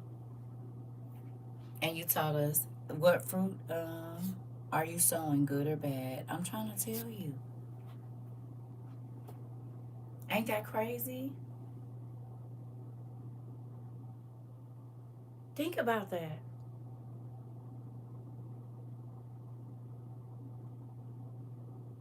Because the air is only as clean as the trees around it and the grass and the dirt, right? Those are what filter the dirt and the water. Ain't this how our ecosystems go? Right? The trees, the grass, the shrubs, they absorb certain things. Their roots filter the water that goes underground and helps to do that. That filters the dirt. They absorb the toxins and nitrous oxide or whatever you call that. All that stuff that could be harmful to us, they turn it into energy and this and that. So if evil seeds were sown in the food, in the flesh, in the air, in the water, is that why God said we live in the corruptible world, but we're going to the incorruptible? That's why Cain killed Abel. Exactly. So we're going to get corruptible bodies here shortly. We are. But they are tailored to your end. Rest or no rest. You said we all just alive because of grace. This part. Isn't that interesting? Do me a favor real quick. Just take some time if you have a pen and write down some things that you would like to see when you go to heaven. Not the stuff everybody always talk about. Write down some questions you would like to ask God if you get into paradise and he allows you to sit at his feet. Write down 5 or 10 questions that you want to ask. Don't write them here. Write them on your paper. And then time and date them for today.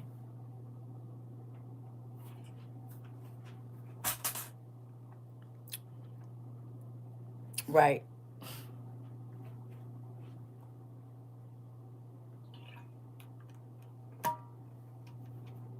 Y'all cool with that? Take a few minutes to write down questions. Or write down things you would like to see. Whatever. The angels, if you done read about how the angels look, or what is something that you were expecting to see when you get up there? If God allows you in a paradise and you don't have to go to torment, what is something that you want to see or do? A library? What you want to do? What you want to see up there? Write it down. Questions you want to ask people for real. Like serious stuff. Maybe somebody that you identify with in the Bible. I don't know.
What y'all come up with, family? I feel like it's gonna be a long day today. Oh, but we've been on here a long time. Okay, so I'm not tripping. We actually been on here a long time. Oh yeah, we've been on here a long time. You said that's where they saying when apple spoils the whole bunch. I watched a podcast where there was a man with gifts to see angels. He said angels were hurt by those that got cast out. Different perspective. Interesting. Okay. Y'all got y'all questions? Y'all been writing? Okay, Nikki, good job. Y'all writing?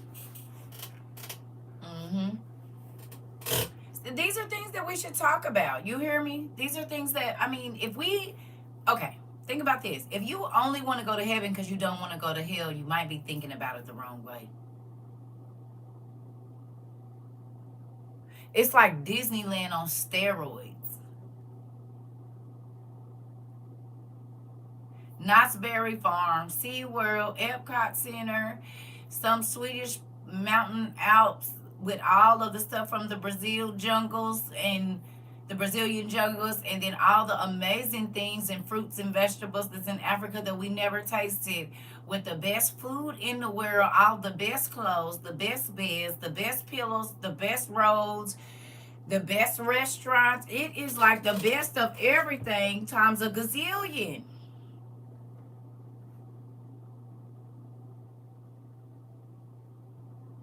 So if you only want to go to heaven, because you don't want to go to hell, you might not even enjoy the experience. What are you expecting to see when you get there? You just want to see the gold streets?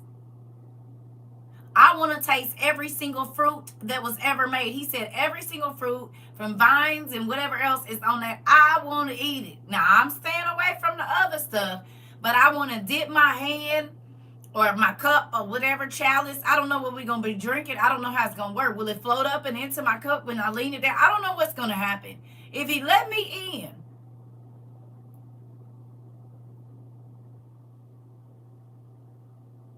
in, you know, every conversation you have will be uplifting. Any place that you go, you will never have to worry. It's all going to be safe and perfect. You said that part. Just tell me where I can eat and what I can't. Listen. You hear me? We don't know what's going to be like. The colors. Think about the singing that we always read about, and how, you know, what is the heavenly, because I can hear choirs now, baby, that'll have me on the floor. Like that thing with the pillow, or how they always had a dog. Baby, every time I see that, whenever they have somebody and they post the dog sitting in a chair with his head above, baby, that takes the cake. I'ma always like that when I see that photo comment every time. But every time and they had a dog with the dog's head down, this. He said, okay, give me instructions, Dad. I'm gonna do better. Listen. Every time it takes me out. Every time I see that, I be like, that is crazy. Right? So think about how the angels sound. If you, because I know listen, it's some choirs. Now listen. I think they was in Sudan. They was somewhere. Baby, they was in their church, and I couldn't understand none of the words just the other day. But baby, it had my whole everything. I was like, and then I went down in the comments, and I said, yeah, that felt about right. I didn't even know what they were saying, but I could feel it in my spirit so strong. It's making my body like kind of tremble right now just to think about how their voices sounded. You hear me? They was in Africa somewhere. Baby, it sounds so good. Just think God's choir sound better than that. Asked your question once. You said what? The age-old question once and for all, what is your name? This part. That part, asking him what his name is. Listen, I'm going to be honest, I don't even got to know. Just as long as I can get in the door. I'm just here to see the owner of the house. What's his name? Well, I don't know, but I know it's a riddle, right? Well, can I just go talk to him and ask me a couple of questions real quick? You hear me? Just wanted to let everyone know. Just watched a great end time movie. Interesting. Okay. All right. Here we go. Y'all ready? We're going to get on through here. I'm probably not going to be on here too much longer. I didn't even realize we've been on here this long. It don't seem like it. I don't understand. The time is going by so freaking fast. I would just be thankful that he allowed me to be in his presence. This point, just let me in. Their voices will put Whitney and Mariah and Selena to shame. Listen. I just want to go. He said, all right, because Enoch said that day long, like no other choir. Or no one on earth. This part. That part. You hear me? All right, let's go. Because I'm probably about to go take me a nap. I'm probably about to do that.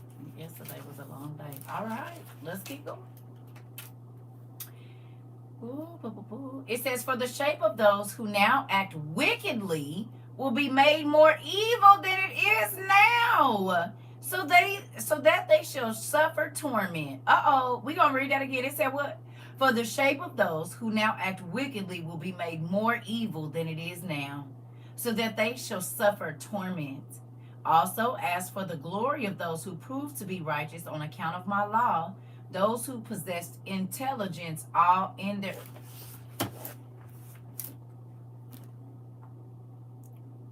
Did you read that with your own mouth and eyes and ears and everything? Did you see it?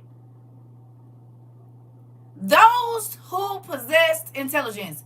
Why, if you are connected to the source of all knowledge, are you still ignorant and choosing to be? And choosing to be ignorant, willfully ignorant, honey. You said I have a post on TikTok with these men, kids, signaling a man beautiful couldn't understand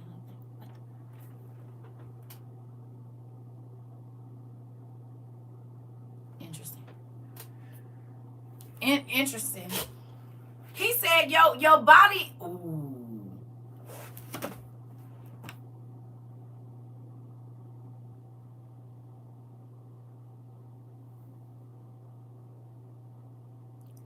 Your body is going to be as ugly as your insides was. And your body is going to be as beautiful as your insides was. Oh my God. You are literally handcrafting your punishment in your celestial body. By the way that you conduct yourself, you know how to, the ugliness that you hide on the inside is going to be your appearance. Y'all.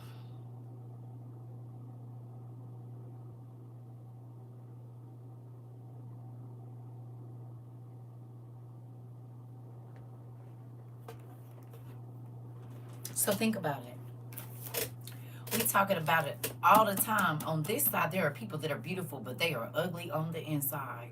And there are people that might not be as attractive as whatever, but they are the sweetest, kindest people. So your next body is going to represent who you were. Oh, wow.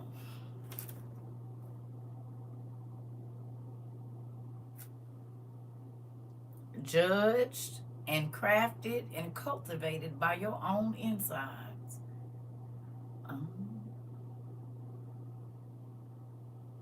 That's going to be pretty ugly. Oh my God. Think about that. There are some people, they are so beautiful, but they are just so nasty and just so wicked and so just horrible to people. And you be like, you too pretty to look, you too handsome to be acting like that. And then it be, oh, hey, hi. Well, they be so sweet. Don't walk up on me in a dark house now. But I'm just saying. But their new body is going to represent what was on the inside. And think about it, it makes even more sense. Because everything in this world is about your outside. Every single thing in this world, the outside of your house, how your car looks on the outside, how your body look on the outside, how your everything now is about the outside. But in the new life, it's going to be inverted. That's crazy. You said that's why it's important to work on yourself. Yeah. Think about that. If that ain't some...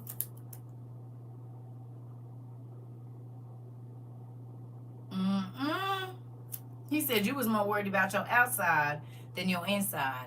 But you should have been worried about your inside, because what you was hiding on the inside was about to be revealed on the outside.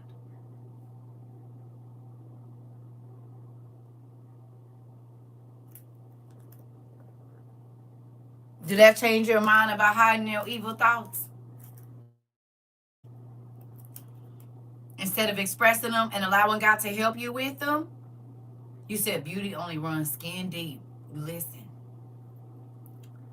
Think about that. If each ugly thought and nasty, mean, whatever it is forming your heavenly body, that means you're going to be all gnarled up. You might have worms coming out of this. Oh, God. This. You said he's going to show your sins on the screen so you won't be able to talk and other stuff. Right. But we talking about him forming your body. Literally, whatever it was that you hid on the inside of you is going to craft your avatar for the next world. So how we read about these beings with the tusk and the crazy hair and the red eyes, like, what are we going to look like? Which makes sense, because God is just going to make us look like what he saw the whole time.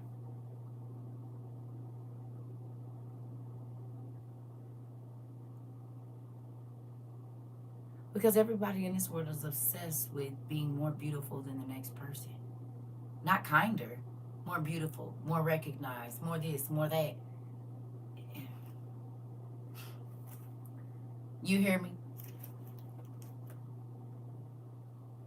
Crazy. Crazy. Man.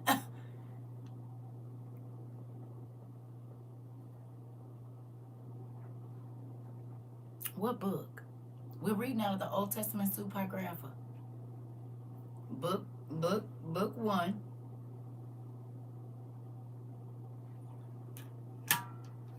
The Old Testament Supergrapha by James Charlesworth. Okay.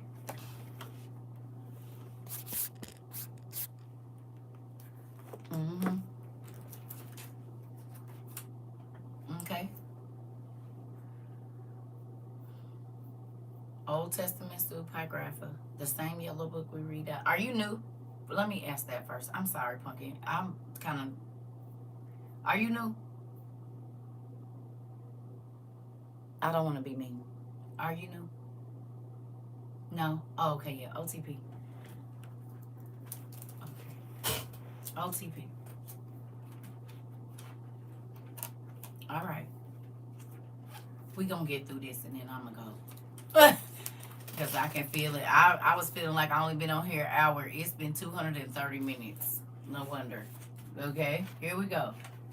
All right. It says, and those who planted the root of wisdom in their heart, their splendor will then be glorified by transformations, and the shape of their face will be changed into the light of their beauty, so that they may acquire and receive their undying world, which is promised to them. Therefore, especially they who will then come will be sad, because they despised my law and stopped their ears, lest they hear wisdom and receive intelligence. Wow.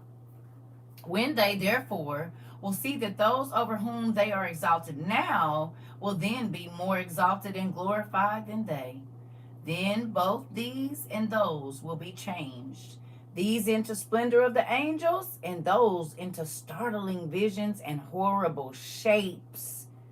and they will waste away even more.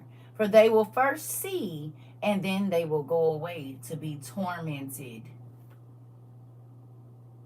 When I tell you my daddy is the king of I'ma show you, this is why he said, ain't nothing hidden and everybody gonna see who you really was. Or, hello? Whatever you thought you was hiding on this side, don't worry.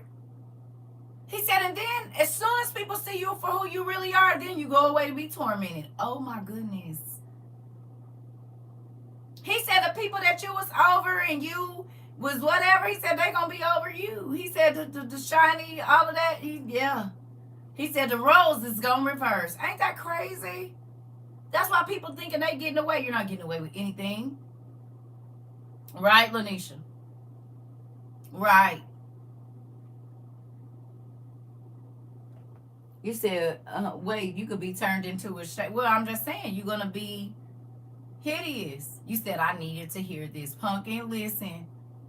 It's real. And that's why God is saying, you better be real with me now, because it ain't going to matter. Could you imagine? Ooh. It's like the movies where the witch turned the person into something else, and nobody don't even, and they be like, ah! And they say, it's me. The witch, she did this to me. The word like he turned me into, oh God, ah! They be scared to look at themselves. Oh my goodness. Here we go. All right. Miracles, however, will appear at their own time to those who are saved because of their works, and from whom the law is now hope and intelligence, expectation, and wisdom, a trust. For they shall see the world which is now invisible to them, and they will see a time which is now hidden to them. And time will no longer make them older, for they will live in the heights of that world, and they will be like the angels and be equal to the stars. Interesting. And they will be changed into any shape which they wished. For from beauty to loveliness. Oh, shoot! Baby, that's all you had to say. Then I'm going to get my APAC back. I'm going to get one. So when we resurrected, we got to get this body. Let me start thinking about the heavenly body I want right now. Let me start thinking about it. So I think I probably want to be about 5'10". Yeah, I don't know. I might go a little darker in the skin, just a hinge. You know what I'm saying? I might, I don't know. Let me start thinking about it.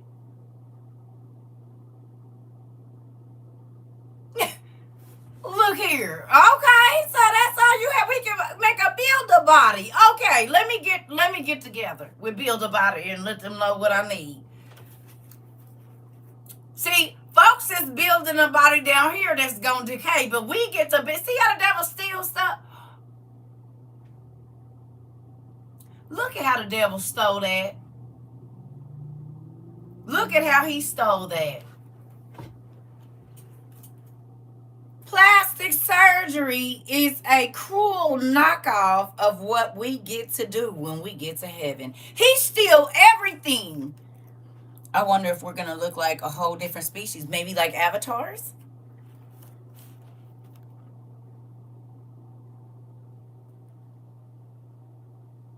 That's why Lucifer has everybody obsessed with transformation down here. And building the body you want. This nigga can't do nothing without plagiarizing. Come on. It would be nice if we could be dark one day and listen, he said you can do what you want to over here. He can't,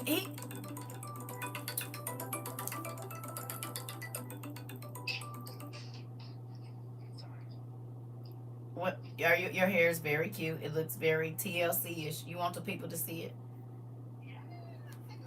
She did her hair. She'll be 23 tomorrow, y'all. thank y'all. Braids by me. Little bohemian vibe. Crazy girl. Okay. All right. I love y'all. I'll call you. I'll call you when I get off. No, I just need a really quick question. You don't have to get off. You don't have to leave out. I'm sorry, y'all. Is this chicken right? Oh yeah, girl. You season. Where your onions and stuff at though?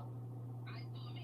I just want to make sure. Stuff some of them on the inside. I did. I put some of the seasonings on this inside. I almost fell out. Okay, put your glove on though, but you need to cut you an onion and put it in there.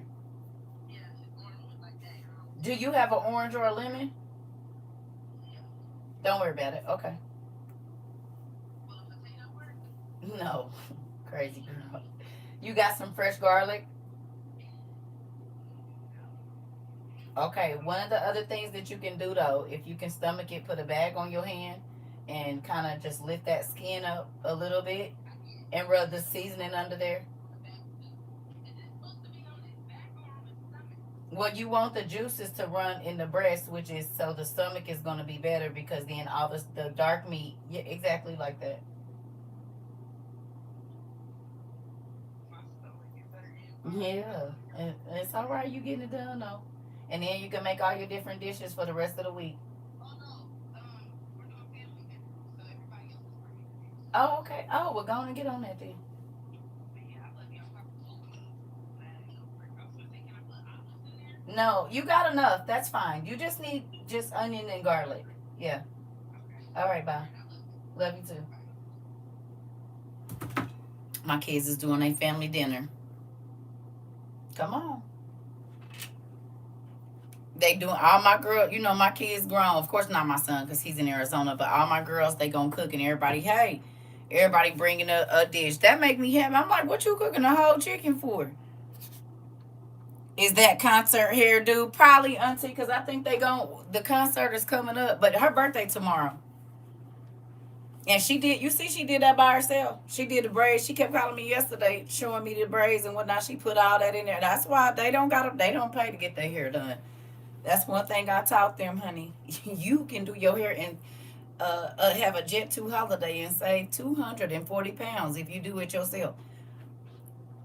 You said my girls look just like me. Listen, thank you so much. Yes, listen. You said yeah, she'll be 23. That's my Nicole. Y'all know she the one that come in here cutting up just like Queen and my other Nicole. Listen, being here cutting up. You hear me? So listen. I'm happy they doing that though. That's why I be missing. Didn't I tell you all my kids like cooking and we like to cook and watch people eat our food? That's the only thing I miss. My baby will be at the concert. Got her hair done Friday. Okay. He is coming to St. Louis. They going. They going. Whatever day he gonna be here, they going. What is it, like the 5th or something? He coming here. I don't know what day. But he'll be here. They going to that concert, I think. I don't know for sure. Listen. Oh, okay, yeah. Oh, that's my auntie birthday. Okay, let's get through here and then I'm gonna go, y'all. Auntie, you need to host a cooking class. Laugh out loud. I need some lessons. Listen. I'm gonna tell my daughters to do it. I'm gonna tell, because they make everything. You see, she called to make sure, talking about, can I put a potato in there? Girl, no. But they really don't have to call me. But that's why even the other day, yesterday, she was cutting up what do you call it? A watermelon. And my granddaughter, I said, give her a spoon. She can get that watermelon out of there.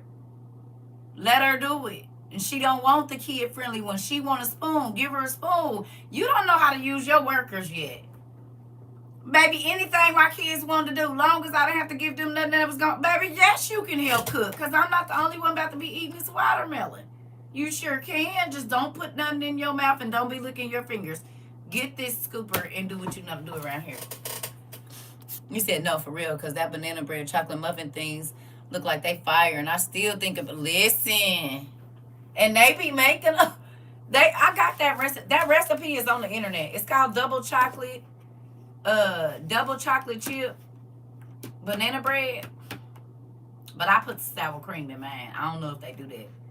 I put sour cream in them. Baby, listen, and it's about to be fall time. And don't forget your sweet potato muffins, honey. Keeps me some of them. Ooh, and I like when I put the sugar on them. I be missing cooking for my kids, but now they cooking for each other, so that makes me excited. Even though I ain't there to get none of the food, but I know it's gonna taste good because they all cook, all of them, and it makes me happy. This is why it's important to teach your kids. Yeah, they on the internet. They on the internet. They on the internet, but that sweet potato bread hit too. Blah. I used to make them, baby. Them kids used to smash. Do you hear me? Getting on the bus with them. Listen. And I told y'all they was making money because I don't make nothing little because I don't want you to have to keep coming back in here. You said, yes, you can tell. Thank you so much, Pumpkin. I appreciate it. I'm grateful. You know what I mean? But you know what they talk about? They talk about how many young people don't understand community. How many young people don't understand community? I said, baby, it's a lot of old people that don't understand community either. Just as selfish as they want to be. Ain't worried about nobody else. How nobody else gon' nothing. You made some sweet potato cheesecake. Ooh, I know that was good. I know that was good. Did you put pralines on the top of it? Have you tried it with the pralines in the crust? Listen.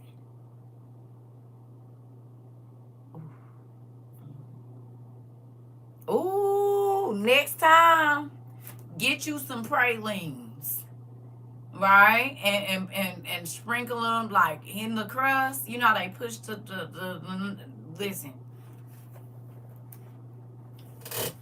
Cause see, yes, real good. And if you like, cause see, I like the top of a pecan pie. I don't like the jelly stuff in the middle. And I want the crust. Just scoop all the middle part out and give me the top and the bread.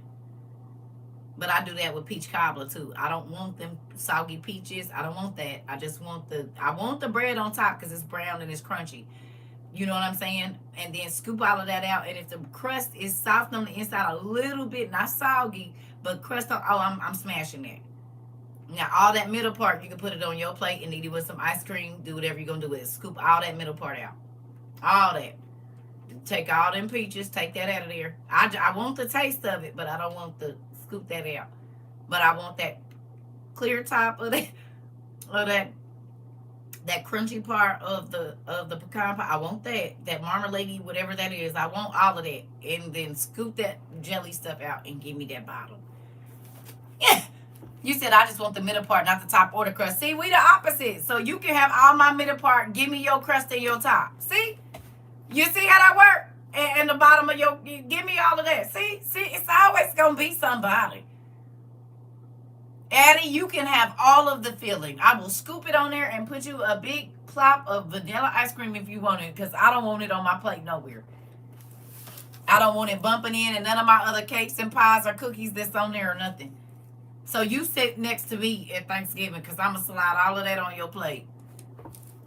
You said you can have the top and the crust. See how that go? See? Right. Come on over. You said that's me. Listen, whoever wants the middle part, you can have that. I don't want it. Now, I'll take an apple crisp, and I will eat all of that. But those other two, you can have. You said the crust don't be sweet enough. Listen for me. And listen. And that's why Auntie will put some brown sugar in her stuff in a minute.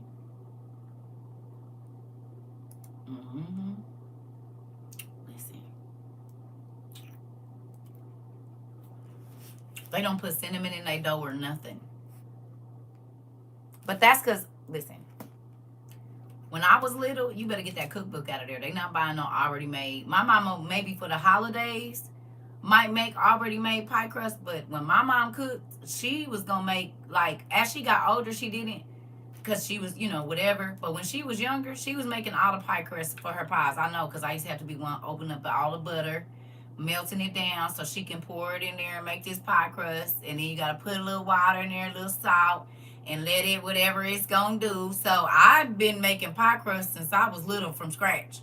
Now, I ain't gonna say I'm the best at it anymore because I be just not measuring, but baby, yeah. No, for real, I love cookbook days. Me too. Me too. Have y'all been loading up on your cookbooks? I mean, you ain't got to buy a lot of them, but definitely get some that are going to be valuable in these next. You said it's the authenticity of it. Yes, and putting the love in the food, right? And you see, she called, what time? It's 2:00, so they probably going to have dinner probably about 6.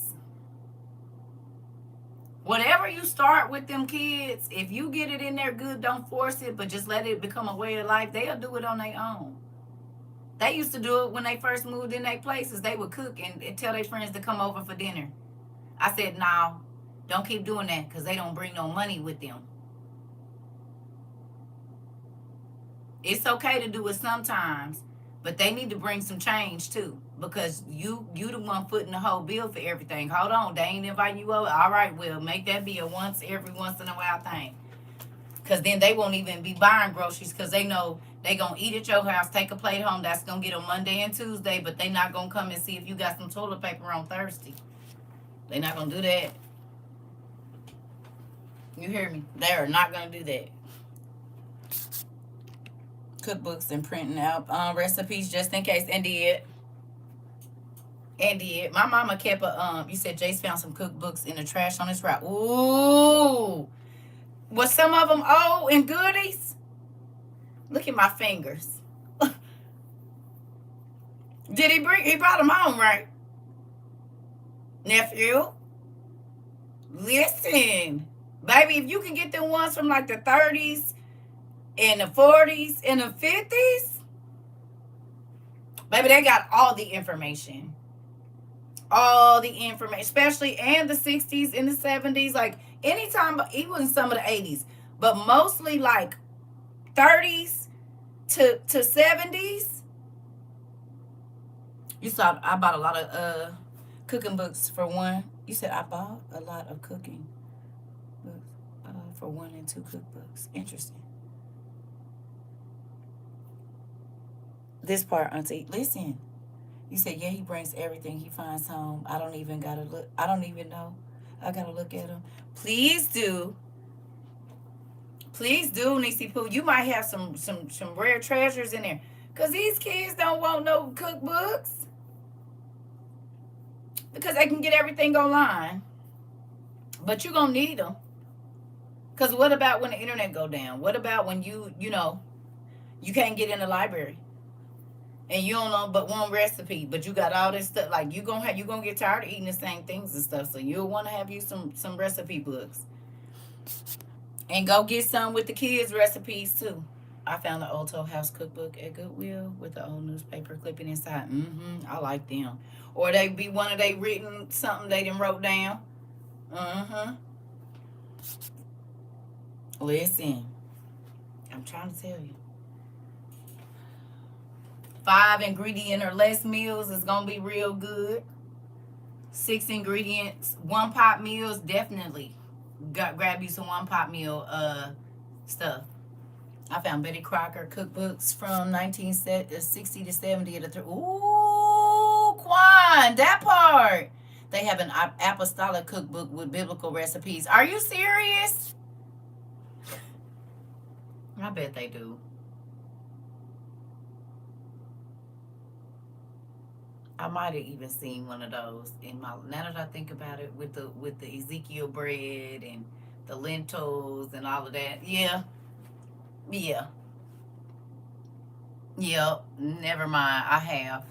Whether it be one that a young lady put. That's when they used to put the plastic spiral things. Yeah. Y'all, my mama might have one. Now that I think about it, I should ask her.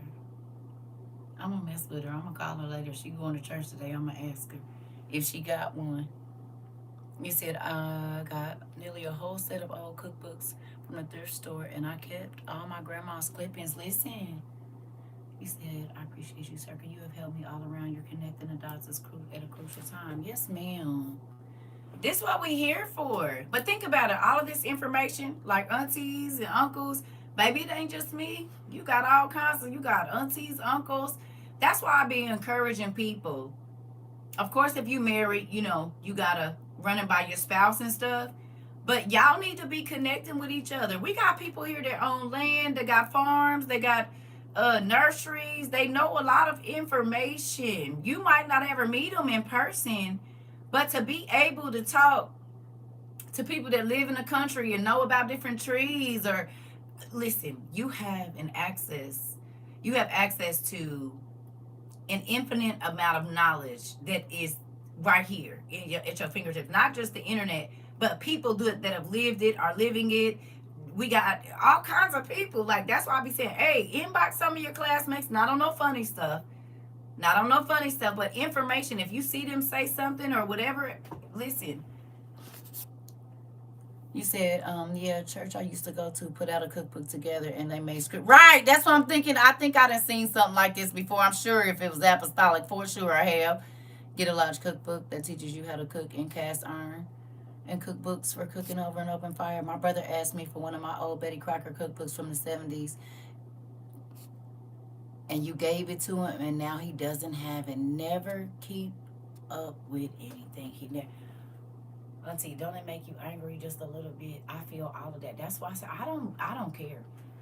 Listen, I remember when I had showed a couple of people that I was building my library way before I met y'all, and even after I met y'all, they went, ooh, I can't wait to get in there and borrow. I said, that ain't even a word that happens in this library. That's like saying Baltimore.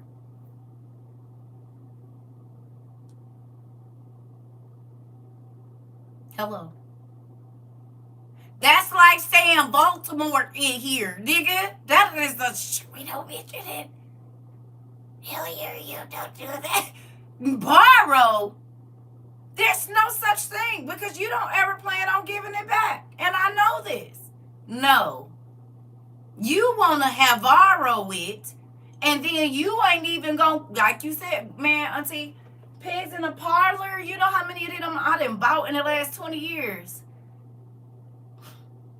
People would get them, use them, loan them, then tell me I ain't gave them no book, but now you teaching out of the very book. That's why I used to write my name and stuff on random pages and my initials. But you know why I don't have to do that now? Because people love me and they send me things like this here.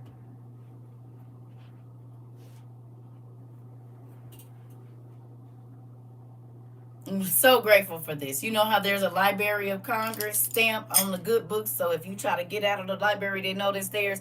I got one too. Thank you to my lovely family members. You see right there, from the Library of, right? And at the bottom, you can't really see it. It says CERCA TROVA 22. Come in here and get a book if you want to. Ain't no library cards accepted. Not a one. Yeah. And I didn't just do it on the first page either. I went to the middle of the book, to the back of the book, and stamped them. So you can lie and rip this page out. It's in there. Yes. It sure is. You said I let my daughter borrow. He came to set the captives free and never got it back. Never again. That's what Auntie just said about her cookbook. A good one, too. So my mom used to tell me some things you don't loan. Tools.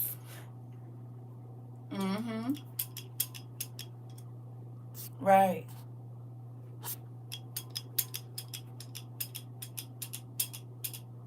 You said that's your book. Can you turn to page 47 and feel like Braille what that says there? It says, from the Library of CERCA TROVA. No, that's not yours. Put it back. Go on and give me that. Yeah. I'm so grateful for this too. I think they got this made on Amazon or Temu or something. You said you about to do what? Matter of fact, I need to get in here. Maybe I'll do that today. Turn my music on and come in here. That's probably what I'm gonna lay down, and then I don't know. Maybe I won't, but whatever. I'll figure it out. Yesterday kind of got me off a little bit, but I don't know. Anyway, we'll probably have class a little bit later. If I don't, we're gonna see how this day go. I ain't even gonna front. Yesterday, I used a lot of energy, and I can't even believe I've been on here this long because I didn't plan to. But now that you know you're going to get a new body and you kind of get to craft it the way that you're going to like it, hopefully reading about Your insides are going to show on the outsides, and your outsides will then be, I guess, the insides. I don't really know. But clean this up, okay? Can you do that? Clean this up. Clean this up. Okay? Thank you so much. If my daughter asks, I send her the link or a picture of where to buy it. That part. That part. No. No. Okay. If you missed it, you can go to my YouTube and just go to this last live and go in the last 10 minutes, y'all. All right. I love y'all. I'll see y'all later. I know I've got a lot of work to do. I've come far, but I still have much further to go. Girl, we all do. We all do. That's why we be over here sliding down the wall together. We have realized, you hear me? We realize that we ain't perfect. And we ain't trying to be perfect in this life, because perfection comes in the next life. But we going to take all this stuff out that'll make us not be perfect in the next life. We living in sin and shaped in iniquity this whole time. The whole time this flesh is here. But this ain't going to live forever. It's what's on the inside of here that's going to live forever. This is what we cleaning up, the inside first. You want to beautify the outside of your car, but you ain't worked on nothing under the hood. You got a whole speaker system in there, lights and everything. But your transmission about to go out. Because when you got them extra rims, you didn't know that you needed to change the tires, and it was going to be more work on your transmission. When you got your... Never mind. You said I was just on the phone with my brother telling him the same thing. Telling him God looks at the heart and changes your insides and the fruits manifest. I'm trying to tell you. And now you can read it with him right there. Page 638. Go on and screenshot it and send it to him. Say, see, that's what I was talking to you about right here. I love y'all.